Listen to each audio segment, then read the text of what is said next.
ആ കാട്ടിൽ കൂടെ ഇങ്ങനെ ഭഗവാനെ അന്വേഷിച്ച് നടക്കുകയാണ്. ശ്രീകൃഷ്ണനെ അന്വേഷിച്ച ആ വൃന്ദാവനത്തിൽ കൂടെ അവർ ഈ പറഞ്ഞ മാതിരി ശ്രീരാമൻ ലക്ഷ്മണനോട് കൂടി നടന്ന് വിളിച്ചു പറഞ്ഞ പോലെ തന്നെ പക്ഷികളോടും ആ കാട്ടിലുള്ള മൃഗങ്ങളോടും വൃക്ഷലതാദികളോടും ഒക്കെ നിങ്ങൾ ശ്രീകൃഷ്ണനെ കണ്ടു എന്ന് പറഞ്ഞു പോകുന്ന രംഗം നമുക്ക് എവിടെ കാണാം? ഭാഗവതത്തിലും ശ്രീകൃഷ്ണ കഥയിലും ശ്രീകൃഷ്ണാവതാരത്തിലും കാണാൻ സാധിക്കും. എന്നാലോ രാമാവതാരത്തിൽ ഭഗവാൻ സീതയെ അന്വേഷിച്ച് പോകണു, അവിടെ ശ്രീകൃഷ്ണനെ അന്വേഷിച്ച് ഗോപസ്ത്രീകൾ പോകണമെന്ന് എന്ന് പറയുകയാണ്. എന്നുള്ള വ്യത്യാസത്തെക്കുറിച്ച് തുഞ്ചത്തെഴുത്തച്ഛൻ വളരെ മനോഹരമായിട്ട് ഹരിനാമകീർത്തനത്തിൽ അതിനെ പറയുന്നുണ്ട്. നിങ്ങൾക്ക് ആ പദ്യം അറിയില്ലെങ്കിൽ വായിച്ചു നോക്കിയാൽ കൂടുതൽ മനസ്സിലാവും. അപ്പോൾ ഇനി വീണ്ടും ഇങ്ങനെ സുഗ്രീവൻ ലക്ഷ്മണനോട് പറയുകയാണ്, വല്ലാത്ത വേദനയുണ്ട് ലക്ഷ്മണ, നമ്മളിപ്പോൾ സുഗ്രീവൻ്റെ കാര്യമൊക്കെ സാധ്യമാക്കി കൊടുത്തു. കാരണം ശത്രുവിനെ ഇല്ലാതാക്കി രാജ്യം കൊടുത്തു. ഇനി നമ്മുടെ കാര്യം ഇപ്പോഴും ഇങ്ങനെ ബാക്കി കിടക്കുകയാണ്. ഇവിടെ സീതയെ അന്വേഷിക്കുക എന്നുള്ളത് 1 മാസം കഴിഞ്ഞാൽ വരാമെന്നാണ് പറഞ്ഞിട്ടുള്ളത്. ആരെ? സുഗ്രീവൻ. ഒരു വിവരവും ഇല്ല. അപ്പം നീയൊന്ന് ചെന്നു നോക്ക്, എന്നിട്ട് വിവരം ഒന്ന് പറയേ. ആ ബാലിയെ വധിച്ചിട്ടുള്ള ബാണം എൻ്റെ കയ്യിൽ, എൻ്റെ ആവനാഴിയിൽ ഇപ്പോൾ തന്നെ ഉണ്ട്. അതുകൊണ്ട് അത് വേണ്ടി വന്നാൽ പ്രത്യുപകാരം നീ മറന്നാൽ നിൻ്റെ നേരെയും ഞാൻ പ്രയോഗിക്കാൻ പ്രാപ്തനാണ് എന്ന് ഒന്ന് ഓർമ്മിപ്പിക്കുകയെന്ന് പറഞ്ഞു. ലക്ഷ്മണൻ അല്ലെങ്കിൽ തന്നെ നിസ്സാര കാര്യത്തിന് ദേഷ്യപ്പെടുന്ന ആളാണ്. അച്ഛനെ അടക്കം ബന്ധിച്ച് ശ്രീരാമനെ രാജാവാക്കിയ ചരിത്രം നമ്മൾ ഇതിനു മുമ്പ് സൂചിപ്പിച്ചു. അതുകൊണ്ട് ഇതുകൊണ്ട് കേട്ടില്ലേ, ഞാനിത് മനസ്സിൽ കരുതിയിരിക്കുകയാണ്. ഞാൻ ആ പറഞ്ഞത് കേട്ടിട്ടെങ്കിൽ സുഗ്രീവനെയും വാനരന്മാരെയും ഒക്കെ നശിപ്പിച്ച് വധിച്ച് ഞാൻ ഉടനെ വരുന്നുണ്ട് പറഞ്ഞു. അപ്പോൾ ഈ സാഹസമൊന്നും പ്രവർത്തിക്കേണ്ട ലക്ഷ്മണ, ഒന്ന് ചെന്ന് ഭയപ്പെടുത്തിയാൽ മതി എന്നാണ് പറഞ്ഞത്. എൻ്റെ ആവനാഴിയിൽ ആ അസ്ത്രം ഇപ്പോഴും ഉണ്ടോ എന്നൊന്ന് ഓർമ്മിപ്പിച്ചാൽ മതി എന്ന് പറഞ്ഞാൽ മതി. കാരണം ശ്രീരാമൻ്റെ വിശേഷത എന്താ വെച്ചാൽ, ഒരു അസ്ത്രം എടുത്ത് പ്രയോഗിച്ചാൽ സാധാരണ ആളുകൾക്ക് ആ അസ്ത്രം എടുത്ത് ആ ശത്രുവിനെ വധിച്ചു കഴിഞ്ഞാൽ അസ്ത്രം പിന്നെ ഇങ്ങോട്ട് തിരിച്ചു വരില്ല, അതോടുകൂടി അത് കഴിഞ്ഞു, അങ്ങനെയാണ്. എന്നാലോ ശ്രീരാമന് മാത്രം കഴിവുള്ളതാണ് എന്ത്? താൻ എടുക്കുന്ന അസ്ത്രം പ്രയോഗിച്ചു കഴിഞ്ഞ ശത്രുവിനെ വധിച്ച് അതിൽ ചോരയൊക്കെ കഴുകി വീണ്ടും ആ ബാണം ഭഗവാന്റെ ആവനാഴിയിൽ തന്നെ വന്നു വധിക്കും. നമ്മൾ ഓരോ ദുഷ്ടന്മാരെ വധിക്കുമ്പോഴും ആ ചരിത്രങ്ങൾ നമുക്ക് കാണാൻ സാധിക്കും. അതേപോലെ ഒരു കഥാപാത്രമുണ്ട് മഹാഭാരതത്തിൽ. അതാരാണ്? അർജുനനും ഇതേപോലെയാണ്. അർജുനൻ്റെ ആവനാഴി അമ്പൊടുങ്ങാത്തതാണ്. ഗാണ്ഡവവനം ദഹിപ്പിക്കാൻ വേണ്ടിയിട്ട് ശ്രീകൃഷ്ണനും അർജുനനും കൂടി ഇങ്ങനെ സഞ്ചരിച്ചു കൊണ്ടിരിക്കുകയാണ്. അപ്പോൾ ഒരു ബ്രാഹ്മണൻ അവരുടെ മുമ്പിലേക്ക് വന്നു. അവരെ നമസ്കരിച്ചു. അങ്ങ് ആരാ മനസ്സിലായില്ലല്ലോ, എന്താ ഞങ്ങൾ ചെയ്തു തരേണ്ടത്? അപ്പോൾ ആ ബ്രാഹ്മണൻ പറഞ്ഞു, ഞാൻ അഗ്നിദേവനാണ്. എന്താ? അഗ്നിദേവനോട് ചോദിച്ചു, എന്താണ് ഇപ്പം അങ്ങ് ഈ ബ്രാഹ്മണ വേഷം ധരിച്ച് വന്ന് ഞങ്ങളോട് യാചിക്കുന്നതേ ചോദിച്ചേ. എനിക്കൊരാവശ്യമുണ്ട്, അത് നിങ്ങൾ നിറവേറ്റി തരണം. എന്താ ചോദിച്ചേ? അപ്പോൾ അഗ്നി എന്താ പറയണത്? ഞാനൊരു യാഗത്തിന് പോയിട്ട് ഹവിസ് ധാരാളം, അഗ്നിയിലല്ലേ ഈ ഹവിസൊക്കെ അർപ്പിക്കുക, ധാരാളം ഭക്ഷിച്ചിട്ട് എൻ്റെ വയറിന് അജീർണത വന്നിരിക്കുകയാണ്, ദഹനക്കട. ആകെ ഒന്നും കഴിക്കാൻ പറ്റുന്നില്ല. ആകെ എനിക്ക് വയറിന് സുഖമില്ലെങ്കിൽ പിന്നെ നമ്മുടെ കാര്യം ആകെ ഇതല്ലേ, ആകെ വിഷമത്തിലായിരിക്കുകയാണ് ഞാൻ. പല മരുന്നുകളും ഞാൻ പരീക്ഷിച്ച് നോക്കി, അതൊന്നും കഴിച്ചിട്ടും ഭേദാവണില്ല. ദേവവൈദ്യന്മാരായിട്ടുള്ള അശ്വിനി ദേവന്മാർ എനിക്കൊരു മരുന്ന് കുറിച്ച് തന്നത് എന്താ വെച്ചാൽ, ഗാണ്ഡവവനം ദഹിപ്പിക്കുക. ആ ഗാണ്ഡവവനത്തിലെ വിശേഷപ്പെട്ട പലതുമുണ്ട് ഔഷധങ്ങൾ. വളരെ വലിയ വലിയ ഔഷധ മൂല്യങ്ങളുള്ള സസ്യങ്ങൾ ഗാണ്ഡവവനത്തിലുണ്ട്. അതാണ് ദഹിപ്പിച്ചോളൂ. അപ്പോൾ അങ്ങയുടെ അജീർണതയൊക്കെ മാറും, അതിനെ പറ്റിയ മരുന്നൊക്കെ അതിലുണ്ട് എന്ന് പറഞ്ഞു. അപ്പോൾ അഗ്നി ഭഗവാൻ അശ്വനി ദേവന്മാരുടെ ഉപദേശപ്രകാരം ഗാണ്ഡവവനം ദഹിപ്പിക്കാൻ വേണ്ടി അങ്ങോട്ട് പോയാൽ അപ്പോൾ എന്താ ഉണ്ടാവുക? അവിടെ ഗാണ്ഡവവനത്തിലാണ് തക്ഷകൻ എന്നു പേരായ സർപ്പം അധിവസിക്കുന്നത്. തക്ഷകൻ ദേവേന്ദ്രൻ്റെ സുഹൃത്താണ്. ദേവേന്ദ്രനെ ശരണം പ്രാപിക്കും തക്ഷകൻ. കാറ്റ് തീ പിടിപെട്ടുവോ അപ്പോൾ ദേവേന്ദ്രനെ ശരണം പ്രാപിക്കും തക്ഷകൻ. ദേവേന്ദ്രൻ മഴ പെയ്യിപ്പിച്ചാൽ തീ കെടുത്താണ്. ഇങ്ങനെ പല തവണ നോക്കിയിട്ടും അത് സഫലമാവണില്ല. അതുകൊണ്ട് നിങ്ങളുടെ സഹായത്തിന് വേണ്ടി ഞാൻ വന്നതാണ് എന്ന് പറഞ്ഞു. അപ്പോൾ ശ്രീകൃഷ്ണനും അർജുന അതൊന്നായിട്ട് സഫലമാക്കി കൊടുക്കുകയെന്ന് ശ്രീകൃഷ്ണൻ ആരോട് പറഞ്ഞു? അർജുനനോട് പറഞ്ഞു. ഭഗവാന്റെ അനുഗ്രഹമുണ്ടെങ്കിൽ ഹരിനാരായണൻ പരൻ ജഗന്നാഥൻ അരീകത്തുണ്ടല്ലോ തുണായ എപ്പോഴും. പാണ്ഡവന്മാർക്ക് വന്ന് നേരിട്ടിട്ടുള്ള എല്ലാ ആപൽഘട്ടങ്ങളിൽ നിന്നും അവരെ സഹായിച്ചിട്ടുള്ളത് ആരാണ്? ശ്രീകൃഷ്ണനാണ്. ഇതേപോലൊരു സ്നേഹിതനുണ്ടാകുമ്പോൾ ഇനി വേറെ എന്താണ് വേണ്ടത്? അർജുനൻ്റെ ദൂതനായിട്ട്, അർജുനൻ്റെ തേരാളിയായിട്ട് എല്ലാം തന്നെ ഭഗവാൻ ചെയ്തു കൊടുത്തിട്ടുണ്ട്. അപ്പോൾ അഗ്നിദേവൻ പറഞ്ഞു, ഞാൻ നിങ്ങൾക്ക് ഒരു ആവനാഴി തരാം, അമ്പൊടുങ്ങാത്തൊരു ആവനാഴി. വരുണദേവനോട് പറഞ്ഞ് അർജുനൻ്റെ ഒരു വില്ലിൻ്റെ പേരുണ്ട്, നിങ്ങൾക്കറിയോ ആ വില്ലിൻ്റെ പേരെന്താന്ന്? ഗാണ്ഡീവം. ആ ഗാണ്ഡീവം എന്നുള്ളൊരു വില്ലും അമ്പൊടുങ്ങാത്ത ആവനാഴിയും അഗ്നിദേവനാണ് വരുണനോട് പറഞ്ഞ് അർജുനന് കൊടുത്തത്. ഈ അർജുനൻ ഈ ആവനാഴിയിൽ നിന്നൊരു അസ്ത്രം എടുക്കുമ്പോൾ അതിലൊന്നാവും. അത് പൂവുമ്പോൾ എത്രയായിരിക്കും? 10 ആയിരിക്കും. അത് തൊടുക്കുമ്പോഴേക്കും 100 ആയിത്തീരും. കൊള്ളുമ്പോഴേക്കോ ശരവർഷ 10,000 അതൊക്കെയാണ് ശ്രീരാമൻ്റെയും അർജുനൻ്റെയും സവിശേഷതകൾ. അപ്പോൾ അങ്ങനെയൊക്കെയുള്ള ശ്രീരാമൻ ലക്ഷ്മണനോട് പറഞ്ഞു, നീയൊന്ന് ആ സുഗ്രീവനെ ഒന്ന് ഭയപ്പെടുത്തി വാ എന്ന് പറഞ്ഞു. ഹന്തവ്യനല്ല സുഗ്രീവൻ മേ സഖി കിന്തു ഭയപ്പെടുത്തി എന്നേ വരൂ. കൊല്ലരുതെന്ന് പറഞ്ഞിട്ടുണ്ട്, അവനെ ഒന്ന് പേടിപ്പെടുത്തിയാൽ മതി. അപ്പോൾ ചിലപ്പോൾ ചില ആളുകളെ എങ്ങനെയാണ് 4 കാര്യങ്ങളെ കൊണ്ടാണ് ഒരാളെ വശത്ത് വരുത്തുക. നമ്മളെ സാമം ദാനം ഭേദം ദണ്ഡം, ഇങ്ങനെ 4 ചതുർവിധ ഉപായങ്ങളെ കൊണ്ടാണ് ഒരാളെ നമുക്ക് വശത്ത് വരുത്താൻ പറയുക. സാമം എന്ന് വെച്ചാൽ എന്താണ്? നല്ല വാക്ക് പറയുക. നീ അങ്ങനെ ചെയ്യരുത്, ഈ ചെയ്ത് ശരിയായിട്ടില്ല, ഇങ്ങനെ ചെയ്യണം എന്നൊക്കെ പറഞ്ഞ് നല്ല വാക്ക് പറയുക. അത് പറഞ്ഞ ആൾ നമ്മുടെ വശത്ത് വന്നില്ല വിചാരിക്കുക. അപ്പോൾ എന്ത് ചെയ്യുക?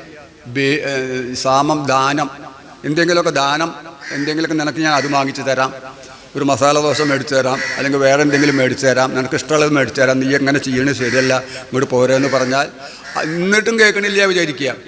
എന്നിട്ടും കേൾക്കണില്ലെങ്കിൽ എന്താ പറയുക? സാമം ദാനം ഭേദം, ചീത്ത പറയുക, ഭീഷണിപ്പെടുത്തുക. നിന്നെ ഞാൻ അത് ചെയ്യും ഇത് ചെയ്യും എന്നൊക്കെ പറഞ്ഞ് ഭീഷണിപ്പെടുത്തുക. അപ്പോൾ അതുകൊണ്ട് തന്നെ ചിലപ്പോൾ ഈ ഒന്നിൽ തന്നെ ചിലർ വശംവദരാകും, 2-ൽ അതിലും കൂടാത്തവർ വരും, 3-മത്തേൽ ശകല ഒരുവിധം ആളുകളും വശംവദരാകും. അതും കേട്ടിട്ടില്ലെങ്കിലാണ് 4-മത്തെ ഉപായമായിട്ടുള്ള ദണ്ഡം, ആ ശിക്ഷ, അടി എന്നുള്ള ഉപായം ഉപയോഗിക്കാൻ പാടുള്ളൂ. സാമം ദാനം ഭേദം ദണ്ഡം, ഇങ്ങനെ ചതുറുപായങ്ങളെ കൊണ്ടാണ് ഒരാൾ വേറൊരാളെ തൻ്റെ കീഴിലാക്കേണ്ടത്. ശ്രീകൃഷ്ണ ഭഗവാൻ കൗരവ സദസ്സിലേക്ക് ദൂതിന് പോകുമ്പോൾ യുദ്ധം എങ്ങനെയെങ്കിലും ഒഴിവാക്കാൻ വേണ്ടിയിട്ടാണ് പാണ്ഡവന്മാരും ധർമ്മപുത്രരും ഭഗവാനോട് പറഞ്ഞ് നിർദ്ദേശം പറഞ്ഞത്. അപ്പോൾ പാഞ്ചാലി ചെന്ന് പറഞ്ഞു, അവരുടെ അടുത്ത് ചെന്നിട്ട് ഈ സാമവും ദാനവും ഭേദവും ദണ്ഡൊന്നും ശരിയാവില്ല, സാമവും നന്നല്ല ഭേദവും നന്നല്ല. ഭഗവാനെ, അവരുടെ സ്വഭാവം നല്ല അറിയാലോ, അവർക്ക് എന്താണ്? ദണ്ഡം തന്നെ വേണ്ടി വരും, ശിക്ഷ തന്നെ വേണ്ടി വരും, യുദ്ധം തന്നെ വേണ്ടി വരും. യുദ്ധത്തിൽ കൂടിയേ ഇതിനൊരു പരിഹാരമുണ്ടാവുള്ളൂ. ഒരു കാരണവശാലും യുദ്ധം ഒഴിവാക്കരുത് എന്നാണ് പാഞ്ചാലിയുടെ നിർദ്ദേശവും. നിങ്ങളൊക്കെ ഇങ്ങനെ ഓരോരുത്തരും ഉദ്ദേശിക്കുന്നത് അതേപോലെയൊക്കെ ആയിത്തീരെന്ന് പറഞ്ഞ് എല്ലാവരും പറഞ്ഞതിനെയും അനുവദിച്ചുകൊണ്ട് ഭഗവാൻ ദൂതിന് പോയ ചരിത്രം ഭാഗവതത്തിൽ പറയുന്നുണ്ട്. അപ്പോൾ അങ്ങനെയൊക്കെയുള്ള ആ വാക്കൊക്കെ കേട്ടിട്ടാണ് ലക്ഷ്മണൻ നേരെ എവിടേക്ക് ചെല്ലണത്? സുഗ്രീവൻ്റെ കിഷ്കിന്ധയിലേക്ക് ചെല്ലണത്.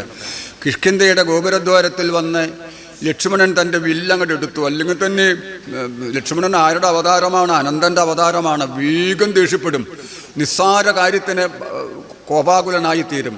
തൻ്റെ വില്ലങ്ങോട്ട് എടുത്തു, അതിൽ ഞാണുകട് കെട്ടി അതിങ്ങോട്ട് വലിക്കുന്ന ശബ്ദത്തിനാണ് ചെറുഞാണൊലി ശബ്ദം എന്ന് പറയുക. ആ ചെറുഞാണൊലി ശബ്ദം അങ്ങോട്ട് പുറപ്പെടുവിച്ചപ്പോൾ അത് നല്ല വളരെ ഉച്ചത്തിലാണ് ആ ശബ്ദമുണ്ടായത്. അവിടെ ഉണ്ടായിരുന്ന വാനരന്മാരും കിഷ്കിന്ധയിലുള്ള സമസ്ത ജീവജാലങ്ങളും ആ ലക്ഷ്മണൻ്റെ ചെറുഞാണൊലി ശബ്ദം കേട്ട് പേടിച്ച് വിറച്ച് ഭയപ്പെട്ടുകൊണ്ട് വീഴാനും ഉരുളാനും ഒക്കെ തുടങ്ങിയ. എന്താണ് ഇങ്ങനൊരു സംഭവം, ഇങ്ങനൊരു അലർച്ച, ഇങ്ങനൊരു ശബ്ദം എന്ന് കേട്ട് നോക്കുമ്പോൾ എന്താണ്? ലക്ഷ്മണനാണ് പുറത്ത് വന്ന് നിൽക്കുന്നത്. ലക്ഷ്മണൻ്റെ അടുത്തേക്ക് ആർക്കും പോകാൻ സാധിക്കണില്ല. എല്ലാവരും തന്നെ ഭയപരിഭ്രാന്തനായി കോപാകുലനായ ലക്ഷ്മണനെ നോക്കാൻ പോലും പറ്റാതെ വിഷമിച്ച് നിൽക്കുകയാണ്. ഇപ്പോൾ നരസംഹമൂർത്തിയായിട്ട് ഭഗവാൻ അവതരിച്ച ഹിരണ്യകശിപുവിനെ വധിച്ചല്ലോ. ആ ഉഗ്രമൂർത്തിയായിട്ടുള്ള നരസിംഹമൂർത്തിയുടെ അടുത്തേക്ക് ആർക്കും ചെല്ലാൻ ധൈര്യം ഉണ്ടായില്ല. ബ്രഹ്മാദികളായ ദേവന്മാർക്കും ലക്ഷ്മി ദേവിക്ക് പോലും അടുത്തേക്ക് പോയില്ല. ഞാൻ എൻ്റെ ഭർത്താവാണെങ്കിലും ശരി ഇങ്ങനെ രൂപം കണ്ടിട്ടുമില്ല കേട്ടിട്ടുമില്ല, എനിക്ക് പോകാൻ പറ്റില്ല, ശാന്താക്കാൻ പറ്റില്ല എന്ന് പറഞ്ഞ് തിരിച്ചു പോരാ ചെയ്തത് ലക്ഷ്മി ദേവി അടക്കം. അവസാനം ആരാ പോണത്? പ്രഹ്ലാദൻ. ആ പ്രഹ്ലാദൻ ചെന്ന് ഒരു വിഷമവും കൂടാതെ 5 വയസ്സായ കുട്ടി ചെന്ന് ഭഗവാന്റെ കോപത്തെ ശമിപ്പിച്ച് സ്തുതിച്ച് ശമിപ്പിക്കുന്നുണ്ട്. അപ്പോൾ ലക്ഷ്മണൻ്റെ കോപം ഇങ്ങനെ അങ്ങോട്ട് മുഴുത്തപ്പോൾ ഇതാ വാനരന്മാരൊക്കെ വന്ന് പറഞ്ഞു, ഗോപുരവാതിലൊക്കെ കൊട്ടിയടയ്ക്കൂ, ഇതാ ലക്ഷ്മണൻ ഇവിടെ വന്നാൽ നമ്മളെയൊക്കെ സംഹരിച്ച് കളയും, ഇങ്ങോട്ട് കടക്കാൻ അയക്കരുതെന്നൊക്കെ പറയുന്നുണ്ട്. അപ്പോൾ ഈ വിവരം ബാലിയുടെ താര ഭഗവാനിൽ നിന്ന് തത്വോപദേശം നേടി ജീവൻ മുക്താവസ്ഥയിലേക്ക് എത്തിയിട്ടുള്ള താര ഈ വിവരം അറിയണു. ഉടനെ താര കുറച്ച് ഫലമൂലങ്ങളും പഴങ്ങളും ഒക്കെ ശേഖരിച്ചുകൊണ്ട് പുഷ്പങ്ങളുമൊക്കെ ശേഖരിച്ചുകൊണ്ട് ശാന്തഭാവത്തിൽ ചെന്ന് ലക്ഷ്മണനെ സാന്ത്വനപ്പെടുത്തുകയാണ്. ലക്ഷ്മണകുമാര, അങ്ങൊട്ടും കോപിക്കേണ്ട ആവശ്യമില്ല. കാര്യം ഇപ്പോൾ വളരെ സുഗ്രീവൻ വാനരന്മാരെയൊക്കെ വരുത്താൻ വേണ്ടിയിട്ട് നാനാദിക്കിലേക്കും ദൂതന്മാരെ അയച്ചിട്ടുണ്ട്. അവർ ഇന്നോ നാളെയുമായിട്ട് ഇവിടെ എത്തിച്ചേരും. അവരോട് എത്തിച്ചേർന്നാൽ നമുക്ക് എല്ലാവർക്കും കൂടി അങ്ങോട്ട് സുഗ്രീവൻ അങ്ങയുടെ കൂടെ പോരും എന്ന് പറഞ്ഞ് ലക്ഷ്മണനെ സാന്ത്വനപ്പെടുത്തുന്നു. ലക്ഷ്മണൻ തൻ്റെ കോപത്തെ തൽക്കാലം ഉപേക്ഷിക്കുന്നു. അപ്പോഴേക്കതാ സുഗ്രീവൻ ഹനുമാൻ മുതലായിട്ടുള്ള അംഗദൻ മുതലായിട്ടുള്ള മന്ത്രിമാരോടൊക്കെ അങ്ങോട്ട് കൂടി വന്നിട്ട് പറയണു, ഇനി നമുക്ക് എന്താ ചെയ്യേണ്ടത് വെച്ചാൽ വാനരന്മാർ ഉടനെ വരും, അതാണ് ഞാൻ വരാൻ താമസിച്ചത്, അങ്ങ് ഒന്നുകൊണ്ടും വിഷമിക്കേണ്ട എന്ന് പറഞ്ഞ് ആ ക്ഷമാപണം ചെയ്ത് അപ്പോഴേക്ക് ഓരോ ദിക്കിലേക്കും അയച്ച വാനരന്മാരൊക്കെ അങ്ങോട്ട് വരുവാൻ തുടങ്ങി. എന്നിട്ട് എല്ലാവരും കൂടി ആർത്തു വിളിച്ച് ഈ സൈന്യസമേതം എല്ലാ സന്നാഹങ്ങളോടും കൂടി ലക്ഷ്മണൻ സുഗ്രീവനോടും വാനരന്മാരോടും കൂടിയിട്ട് ശ്രീരാമസന്നിധിയിലേക്ക് അങ്ങോട്ട് എഴുന്നള്ളുകയാണ്. അവിടെ അങ്ങോട്ട് ചെല്ലുകയാണ്. അങ്ങനെയാണ് ചെന്നിട്ട് അവരിതാ വളരെ ആദരവോടു കൂടിയിട്ട് വളരെ വിനയത്തോടു കൂടി ഭക്തിപുരസരം ആ സുഗ്രീവൻ ഭഗവാന്റെ പാദങ്ങളിൽ അങ്ങോട്ട് വീണ് നമസ്കരിക്കുകയാണ്. സുഗ്രീവന് ഭഗവാന്റെ മഹിമ തികച്ചും മനസ്സിലായിട്ടുണ്ട്. ആരാലും കൊല്ലാൻ കഴിയാത്ത ബാലിയെ ഒരമ്പ് കൊയ്തുകൊണ്ടാണ് കൊന്നത്. വട്ടത്തിൽ നിൽക്കോമി പറ്റിയ ഒരമ്പ് ചെയ്ത് പൊട്ടിക്കൽ ബാലിയെ കൊല്ലായി വരും എന്നുള്ള ലക്ഷ്യം ഭേദിച്ചിട്ടുള്ളത് 7 സപ്തസാലങ്ങളെ ഇതും തന്നെ ആരെക്കൊണ്ടും ഒരമ്പ് കൊണ്ട് മുറിക്കാൻ സാധിക്കില്ല. അതൊക്കെ ചെയ്തിട്ടുള്ള ആ ഭഗവാന് വീണങ്ങോട്ട് നമസ്കരിച്ചു. ഭഗവാൻ സാക്ഷാൽ നാരായണനാണ്, രാമനെ നാരായണനെന്നറിഞ്ഞുടൻ എന്നൊക്കെ പറഞ്ഞ് എനിക്കിനി ഒന്നും വേണ്ട, എല്ലാം ഞാൻ അവിടുത്തെ സമർപ്പിക്കണോ. അങ്ങനെ തികഞ്ഞ ഭക്തനും അതേപോലെ തന്നെ എനിക്ക് അങ്ങയെ കാണാൻ സാധിച്ചത് നമ്മൾ മണ്ണിനു വേണ്ടി ഭൂമി കുഴിക്കുമ്പോൾ നിധി കിട്ടിയ പോലെയുള്ള അനുഭവമാണ് എനിക്കെന്നൊക്കെ സുഗ്രീവൻ ഇതിനു മുമ്പ് പറഞ്ഞ ഭാഗങ്ങൾ നമുക്ക് എവിടെ കാണാൻ സാധിക്കും? ഈ കിഷ്കിന്ധാകാണ്ഡത്തിൽ തന്നെ കാണാൻ സാധിക്കും. അങ്ങനെയുള്ള സുഗ്രീവൻ. അപ്പോൾ സുഗ്രീവൻ ഇങ്ങനെ ഭക്തോത്തമനായി തീർന്നിട്ടുണ്ടെങ്കിൽ, വേറെ ഒന്നും പ്രവർത്തിച്ചിട്ടില്ലെങ്കിൽ, ശത്രുവിരോധമൊന്നും ഉണ്ടായിട്ടില്ലെങ്കിൽ അതൊരു വിഷമല്ലേ എന്ന് ഉദ്ദേശിച്ചിട്ട് സുഗ്രീവനെ മായയാൽ ഭഗവാൻ അങ്ങോട്ട് മയക്കി സാധാരണ ഒരാളെ പോലെയാക്കി എന്ന് പറയുകയാണ്. അപ്പോൾ എന്നിട്ട് എന്തു ചെയ്യണോ? ശ്യാമം ജടാമകുടോജ്വലം മാനവം രാമം വിശാല ലോലവിലോചനം. ആ ഭഗവാനെയോട് വന്നിട്ട് കണ്ടു ദൂതൻ ദൂരാൽ കവിവരൻ, അങ്ങനെയൊക്കെയുള്ള രാമൻ ശ്രീരാമചന്ദ്രൻ്റെ ഒരുപാട് വിശേഷണങ്ങൾ. അതാണ് അധ്യാത്മരാമായണം കിളിപ്പാട്ടിൻ്റെ വിശേഷത. രാമൻ എന്നൊന്നങ്ങോട്ട് പറയുമ്പോഴേക്ക് ഭഗവാന്റെ അനവധി നാമങ്ങൾ കോമ്പയായിട്ട് മാലയായിട്ട് അങ്ങനെ പറഞ്ഞ് അങ്ങനെയൊക്കെയുള്ള പാദാരവിന്ദത്തിൽ അങ്ങോട്ട് വീണു നമസ്കരിച്ചു. ശ്രീരാമ പാദാരവിന്ദാന്തികൈ വീണു പൂരിച്ച ഭക്തിയാ നമസ്കരിച്ചിടിനാൻ. ആ സന്ദർഭത്തിൽ എന്താ ചെയ്തത്? ഭഗവാൻ തൻ്റെ കാൽക്കൽ വീണ് നമസ്കരിച്ച് കിടക്കുന്ന സുഗ്രീവനെ 2 കൈ കൊണ്ടും പിടിച്ചെഴുന്നേൽപ്പിച്ചു. എന്നിട്ടിതാ അങ്ങേക്കൊക്കെ സൗഖ്യമല്ലേ? ആദിത്യമായിട്ടുള്ള പൂജകളൊക്കെ ചെയ്തു. ആദിത്യപുത്രനും പ്രീതി പൂണ്ടിയിടിനാൻ. യാതൊരു വിധത്തിലുള്ള അപ്രീതിയും കൂടാതെ അവരൊക്കെ സന്തോഷത്തോടു കൂടി അങ്ങനെ കഴിയുകയാണ്. എന്നാൽ ഇനിയിപ്പോൾ കാലം ഒട്ടും കഴിക്കണ്ട, നമുക്ക് ആ സീതാന്വേഷണത്തിന് വേണ്ട ഏർപ്പാടുകൾ ചെയ്യുക എന്ന് പറയുകയാണ്. അപ്പോഴേക്കതാ വാനരന്മാർ ഓരോരുത്തരായിട്ട് വന്ന് അവിടെ ഇങ്ങനെ 61 വെള്ളം പടകൾ അവിടെ എത്തിച്ചേർന്നിട്ടുണ്ട്. എല്ലാവരെയും തന്നെ അവരെയും ആ വാനരന്മാരെയൊക്കെ കാണിച്ചുകൊണ്ട് പറയുകയാണ്, ദാ ഇവരൊക്കെ ഉണ്ടല്ലോ, എന്ത് കാര്യങ്ങളും ഇവരോട് അങ്ങോട്ട് പറയേ വേണ്ടുള്ളൂ. നിമിഷ നേരം കൊണ്ട് ഈ സമുദ്രങ്ങളിലെ വെള്ളം നിമിഷ നേരം കൊണ്ട് വറ്റിച്ചു കളയണോ? ഇവരാണ് വിചാരിച്ചാൽ, ഒന്നോ രണ്ടോ ആൾ വിചാരിച്ചാൽ മതി, അതിനെ ഇല്ലാതാക്കാൻ സാധിക്കും. ഹിമാലയ പർവ്വതത്തിനെ പിടിച്ച് ചൂർണമാക്കിയിട്ട് സമുദ്രത്തിൽ കലക്കണോ? ഇതിൽ 3-4 ആളോ വിചാരിച്ചാൽ നിമിഷ നേരം കൊണ്ട് അതില്ലാതാക്കാൻ സാധിക്കും.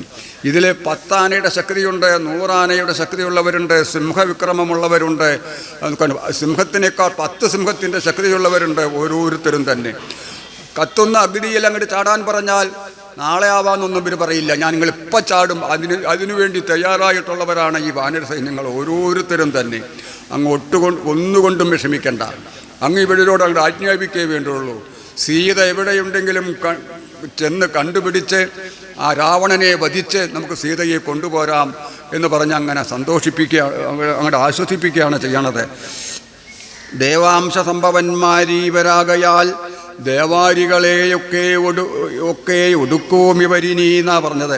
എന്താ ദേവാംശ സംഭവന്മാരാണ് ഇവരൊക്കെ. ഈ വെറും കുരങ്ങന്മാരല്ല ഇവരെങ്ങനെയുള്ളവരാണ്? ഓരോ ദേവന്മാരുടെയും അംശമായിട്ട് നേരത്തെ പറഞ്ഞല്ലോ, അംശമായിട്ട് ജനിച്ചിട്ടുള്ളവരാണ്. ദേവവേദികളായിട്ടുള്ള ശത്രുക്കളായിട്ടുള്ള രാക്ഷസന്മാരെയും അസുരന്മാരെയും ഒക്കെ ഇവർ ഒടുക്കും, യാതൊരു സംശയവുമില്ല. ഇനി അവരുടെയൊക്കെ ബലത്തിനെ കുറിച്ചൊക്കെ പ്രത്യേകം പറയുന്നുണ്ട്. കേജിത് അമിത പരാക്രമമുള്ളവർ, കേജൻ മൃഗേന്ദ്രൻ സമന്മാരെന്നറിഞ്ഞാലും, പിന്നെ കേജന ദീർഘപാലന്മാർ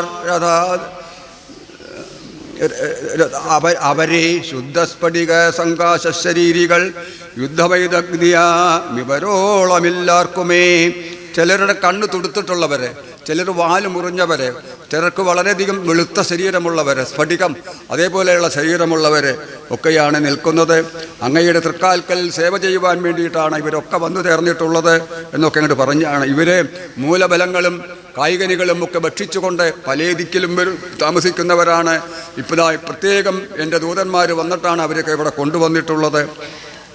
ഇനി ഓരോരുത്തരെയും പ്രത്യേകം പറഞ്ഞു കൊടുക്കുകയാണ് ചെയ്യേണ്ടത്. നമ്മളത് നേരത്തെ പറഞ്ഞതുകൊണ്ട് ജാംബവാൻ, അതേപോലെ തന്നെ ഹനുമാൻ, സുഗ്രീവൻ, ബാലിയെ മരിച്ചു കഴിഞ്ഞല്ലോ, മൈന്ദൻ, വിവിധൻ, കേസരി, ഇങ്ങനെയുള്ള ഓരോരുത്തരെയും വേണമെങ്കിൽ പ്രത്യേകം പരിചയപ്പെടുത്തി അവരുടെ വീര്യവും ശക്തിയും ബലവും ഒക്കെ വർണ്ണിച്ചു കൊടുക്കണോ. എന്ത് കാര്യം പറഞ്ഞാലും വേണമെന്നാൽ ഇവർ സാധിക്കുമൊക്കവേ. ഉടനെ നിമിഷം കൊണ്ട് നാളെ ആവാന്നൊന്നും അവർ പറയില്ല. അപ്പം സുഗ്രീവൻ്റെ വാക്കുകളായിട്ട് കേട്ടപ്പോൾ ഭഗവാനും സുഗ്രീവനും ലക്ഷ്മണനും കൂടി ആലോചിച്ച്, ഹനുമാനും കൂടി ആലോചിച്ച് ആകെയുള്ള വാനര സൈന്യങ്ങളെ 4 ആക്കി അങ്ങോട്ട് പകുക്കണോ. എന്നിട്ട് 4 ദിക്കിലേക്കും ഓരോ വിഭാഗത്തിനെ സീതാദേവിയെ കാണാൻ വേണ്ടി പറഞ്ഞയക്കുകയാണ് ചെയ്യുന്നത്. പൂവുമ്പ പറഞ്ഞു, അത്ഭുതഗാത്രിയെ നീളത്തിരഞ്ഞിങ്ങു 30 നാളിനകത്തു വന്നിടണം. നിങ്ങൾ എന്തു ചെയ്യണം? 30 ദിവസത്തിൻ്റെ ഉള്ളിൽ, 1 മാസത്തിനുള്ളിൽ സീതാദേവി എവിടെ ഉണ്ടെങ്കിലും ചെന്ന് കണ്ടുപിടിച്ച് ഇങ്ങോട്ട് കൊണ്ടുവരണം എന്നാണ് പറഞ്ഞത്. അല്ലെങ്കിലോ അങ്ങനെ 30 ദിവസത്തിനുള്ളിൽ വന്നിട്ടില്ലെങ്കിൽ അതിനെന്താണ്? 30 നാൾ കഴിഞ്ഞിങ്ങു വരുന്നവർ പ്രാണാധികം ദണ്ഡമാശു ഭുജിക്കണം. 30 ദിവസം, 1 മാസം കഴിഞ്ഞ് വരുന്നവർക്ക് ശിക്ഷ എന്താണ്? മരണശിക്ഷയാണ് ഞാൻ വിധിക്കുന്നത്. സുഗ്രീവൻ്റെ ആജ്ഞയാണ്. നമ്മുടെ ഭാഷയിൽ ഒരു ശൈലിയുണ്ട്. അവൻ്റെ ഒരു കൽപ്പന കണ്ടില്ലേ എന്നൊക്കെ പറയില്ലേ നമ്മൾ, സുഗ്രീവാജ്ഞ കണ്ടില്ലേ? ഇതാണ് അതിനുള്ള കാരണം. സുഗ്രീവൻ വാനരന്മാരോട് കൽപ്പിച്ചതുപോലെ ചില ആളുകളോട് പണി, നീ അത് ചെയ്യണം എന്നൊക്കെ പറയുമ്പോൾ എൻ്റെ കൽപ്പനക്കാരിക്കല്ലേ ഇപ്പം എനിക്കതൊന്നല്ല പണിയെന്ന് പറയും. അവൻ്റെ ഒരു സുഗ്രീവാജ്ഞ. അപ്പോൾ ഇങ്ങനെയൊക്കെ ഇങ്ങനെയൊക്കെ നിയോഗിച്ച് കാലമേ പോയാലും എന്നയച്ചിടിനാർ. ഒട്ടും താമസിക്കണ്ട, എല്ലാവരും പറഞ്ഞ പ്രകാരം പറഞ്ഞ ദിക്കിലേക്ക് നിങ്ങളുടെ സംഘാധിപന്മാരോട് കൂടിയിട്ട് യാത്രയായാലും എന്നങ്ങോട്ട് പറയുകയാണ്. അപ്പം എല്ലാവരും തന്നെ ആ ശ്രീരാമചന്ദ്രസ്വാമിയെ നല്ലവണ്ണം നമസ്കരിച്ചുകൊണ്ട് എല്ലാവരും അങ്ങോട്ട് യാത്രയാവുകയാണ്. അപ്പോൾ ആ സന്ദർഭത്തിൽ തെക്കോട്ട് പോയിട്ടുള്ള വാനരന്മാരുടെ പിന്നാലെയാണ് നമുക്ക് പോകേണ്ടത്. 4 ദിക്കിലേക്കും പോയ വാനരന്മാരുടെ കാര്യം ഇവിടെ പറയണില്ല. മറ്റു 3 ദിക്കിലേക്കും തെക്കോട്ട് പോകുന്നതിൽ നേതൃത്വമുള്ളത് ഹനുമാനാണ്. ഭഗവാൻ ഹനുമാനെ വിളിച്ചു. ഹനുമാൻ, അങ്ങിപ്പോൾ എൻ്റെ സന്ദേശവും വഹിച്ചുകൊണ്ട് സീതയെ അന്വേഷിച്ചുകൊണ്ട് നിങ്ങൾ പുറപ്പെടുകയാണല്ലോ. സീതയെ കണ്ടാൽ എങ്ങനെയാണ് തിരിച്ചറിയുക? അപ്പോൾ നമ്മളൊരാളെ തിരിച്ചറിയണമെങ്കിൽ ഇന്ന ആളാണെന്ന് അറിയണമെങ്കിൽ ചില ലക്ഷണങ്ങളൊക്കെ വേണ്ടേ? അപ്പോൾ അതൊക്കെ പറഞ്ഞു കൊടുത്തു. അതായത് സീത ഞാൻ അവസാനമായിട്ട് പിരിയുമ്പോൾ ഇന്ന വസ്ത്രമാണ് ധരിച്ചിരുന്നത്, ഇന്ന ആഭരണമാണ് കഴുത്തിലുള്ളത്, ഇന്നതാണ് കാതിലിട്ടിരുന്നത്, കയ്യിൽ ഇന്ന ആഭരണങ്ങളാണ്. അതേപോലെ സീതയുടെ ഉയരം, നിറം, കാര്യങ്ങളൊക്കെ ഉണ്ടല്ലോ, ഓരോന്നും പറഞ്ഞു കൊടുത്തു. ഈ ലക്ഷണങ്ങളും അടയാളങ്ങളും നോക്കിയാൽ നിനക്ക് ചിലപ്പോൾ സീതയെ കാണാൻ സാധിക്കും. അങ്ങനെ കണ്ടിട്ടും ഞാനാണ് പറഞ്ഞയച്ചത് എന്ന് അറിയണ്ടേ? അതിനതാ വിവാഹ സമയത്ത് അവർ കയ്യിൽ അണിഞ്ഞിരുന്ന രാമനാമാങ്കിതമായിട്ടുള്ള മോതിരമുണ്ട്, അങ്കുലീയം, അതാണ്ട് ഊരിക്കൊടുത്തു. ഇതാണ്ട് കണ്ടാൽ ഞാൻ തന്നെയാണ് അങ്ങയെ അയച്ചത് എന്ന് ആർക്ക് ബോധ്യമാവും? സീതയ്ക്ക് ബോധ്യമാവുമെന്ന് പറഞ്ഞ അങ്കുലീയം ഊരിക്കൊടുക്കുന്നു. പിന്നെ ഒരടയാളവാക്യവും അരുൾ ചെയ്തു. പിന്നെ ഒരു അടയാളവാക്യം, പിന്നെ എന്തെങ്കിലും സീതയ്ക്കും ശ്രീരാമനും മാത്രം അറിയുന്ന രഹസ്യമായിട്ടുള്ളൊരു കാര്യം, ഒരു കാകവൃത്താന്തം, അതിനെ അപ്പോൾ അവിടെ സുന്ദരകാണ്ഡത്തിൽ പറയുന്നുണ്ട്. അപ്പോൾ പറയുന്ന ആൾ അത് വിശദീകരിച്ചോളും. അതും പറഞ്ഞു കൊടുത്തു. പിന്നെ മന്നവൻ പോയാലുമെന്നയച്ചിടിനാൻ, എല്ലാവരും പോയിട്ട് വരാൻ, നിങ്ങൾക്കെല്ലാവർക്കും മംഗളം ഭവിക്കട്ടെ എന്ന് പറയണു. അങ്ങനെ അവരങ്ങനെ പോയിക്കൊണ്ടിരിക്കുകയാണ്. ജാമ്പവാൻ, നീലൻ, നളൻ, കേസരി, മൈന്ദൻ, വിവിധൻ, ഹനുമാൻ എന്നീ വാനരന്മാരങ്ങോട്ട് പുറപ്പെട്ടു. നാടും നഗരങ്ങളും പട്ടണവും അതേപോലെ തന്നെ പുഴയും കുന്നും മലയും ഒക്കെ താണ്ടിക്കൊണ്ട് അവരങ്ങനെ അവരുടെ യാത്ര ആരംഭിച്ചു. നേരെ തെക്കോട്ടാണ് അവർ പോയിട്ടുള്ളത്. പല വിധത്തിലുള്ള ക്രൂര മൃഗങ്ങളുടെ ആക്രമണമുണ്ടായി, അവരൊക്കെ വധിച്ചു. അങ്ങനെ ചെന്നപ്പോഴാണ് ദുഷ്ടനായിട്ടുള്ള ഒരു രാക്ഷസനെ കാണുന്നത്. ആ രാക്ഷസനായിരിക്കുമോ സീതയെ പിടിച്ചു കൊണ്ടുപോകുന്നത് എന്ന് ശങ്കിച്ച് എല്ലാവരും കൂടി ആ രാക്ഷസൻ്റെ അടുത്ത് ചെന്ന് ആ എതിരാൻ വന്ന് അവനെ വധിക്കുന്നു. നോക്കുമ്പോൾ രാവണനല്ല എന്ന് മനസ്സിലായി. അവർ വീണ്ടും നടക്കുകയാണ്. അങ്ങനെ നടന്ന് അവർ ഒരു മരുൽ പ്രദേശത്ത് എത്തുകയാണ്. മരുഭൂമിയുടെ സ്ഥിതി എന്താണ്? വെള്ളം എന്നുള്ളതുണ്ടാവില്ല, ചൂട് നല്ല അനുഭവപ്പെടും. കായികനികളോ ബലമൂലങ്ങളോ ഭക്ഷണ പദാർത്ഥങ്ങളോ ഒന്നും തന്നെ കിട്ടാനില്ല. ആകെ വിഷമത്തിലായിട്ട് അവരതിങ്ങനെ നടന്ന് വെള്ളത്തിന് ദാഹിച്ചിട്ട് വയ്യ, ഭക്ഷണം കഴിക്കാനാണെങ്കിൽ വിശന്നിട്ട് വയ്യ, ഒരടിന് മുന്നോട്ട് നീങ്ങാൻ വയ്യ, വിശപ്പും ദാഹവും സഹിക്കാതെ. എന്താണ് നമ്മൾ സീതാന്വേഷണത്തിന് വേണ്ടി പുറപ്പെട്ടു, ഇങ്ങനെയൊരു ദുർഗതി, നമ്മൾ ഇങ്ങനെയൊരു ദിക്കിലല്ലേ എത്തിച്ചേർന്നത്, എന്താണ് നമ്മൾ ചെയ്യുക എന്നൊക്കെ ഇങ്ങനെ പരസ്പരം ആലോചിച്ചു കൊണ്ടിരിക്കുമ്പോഴാണ് ഒരു ഗഹ്വരത്തിൽ നിന്ന്, ഒരു ഗുഹയിൽ നിന്ന് ചില പക്ഷികളങ്ങനെ പൊന്തി ആകാശത്തു കൂടെ പറക്കുന്നുണ്ട്.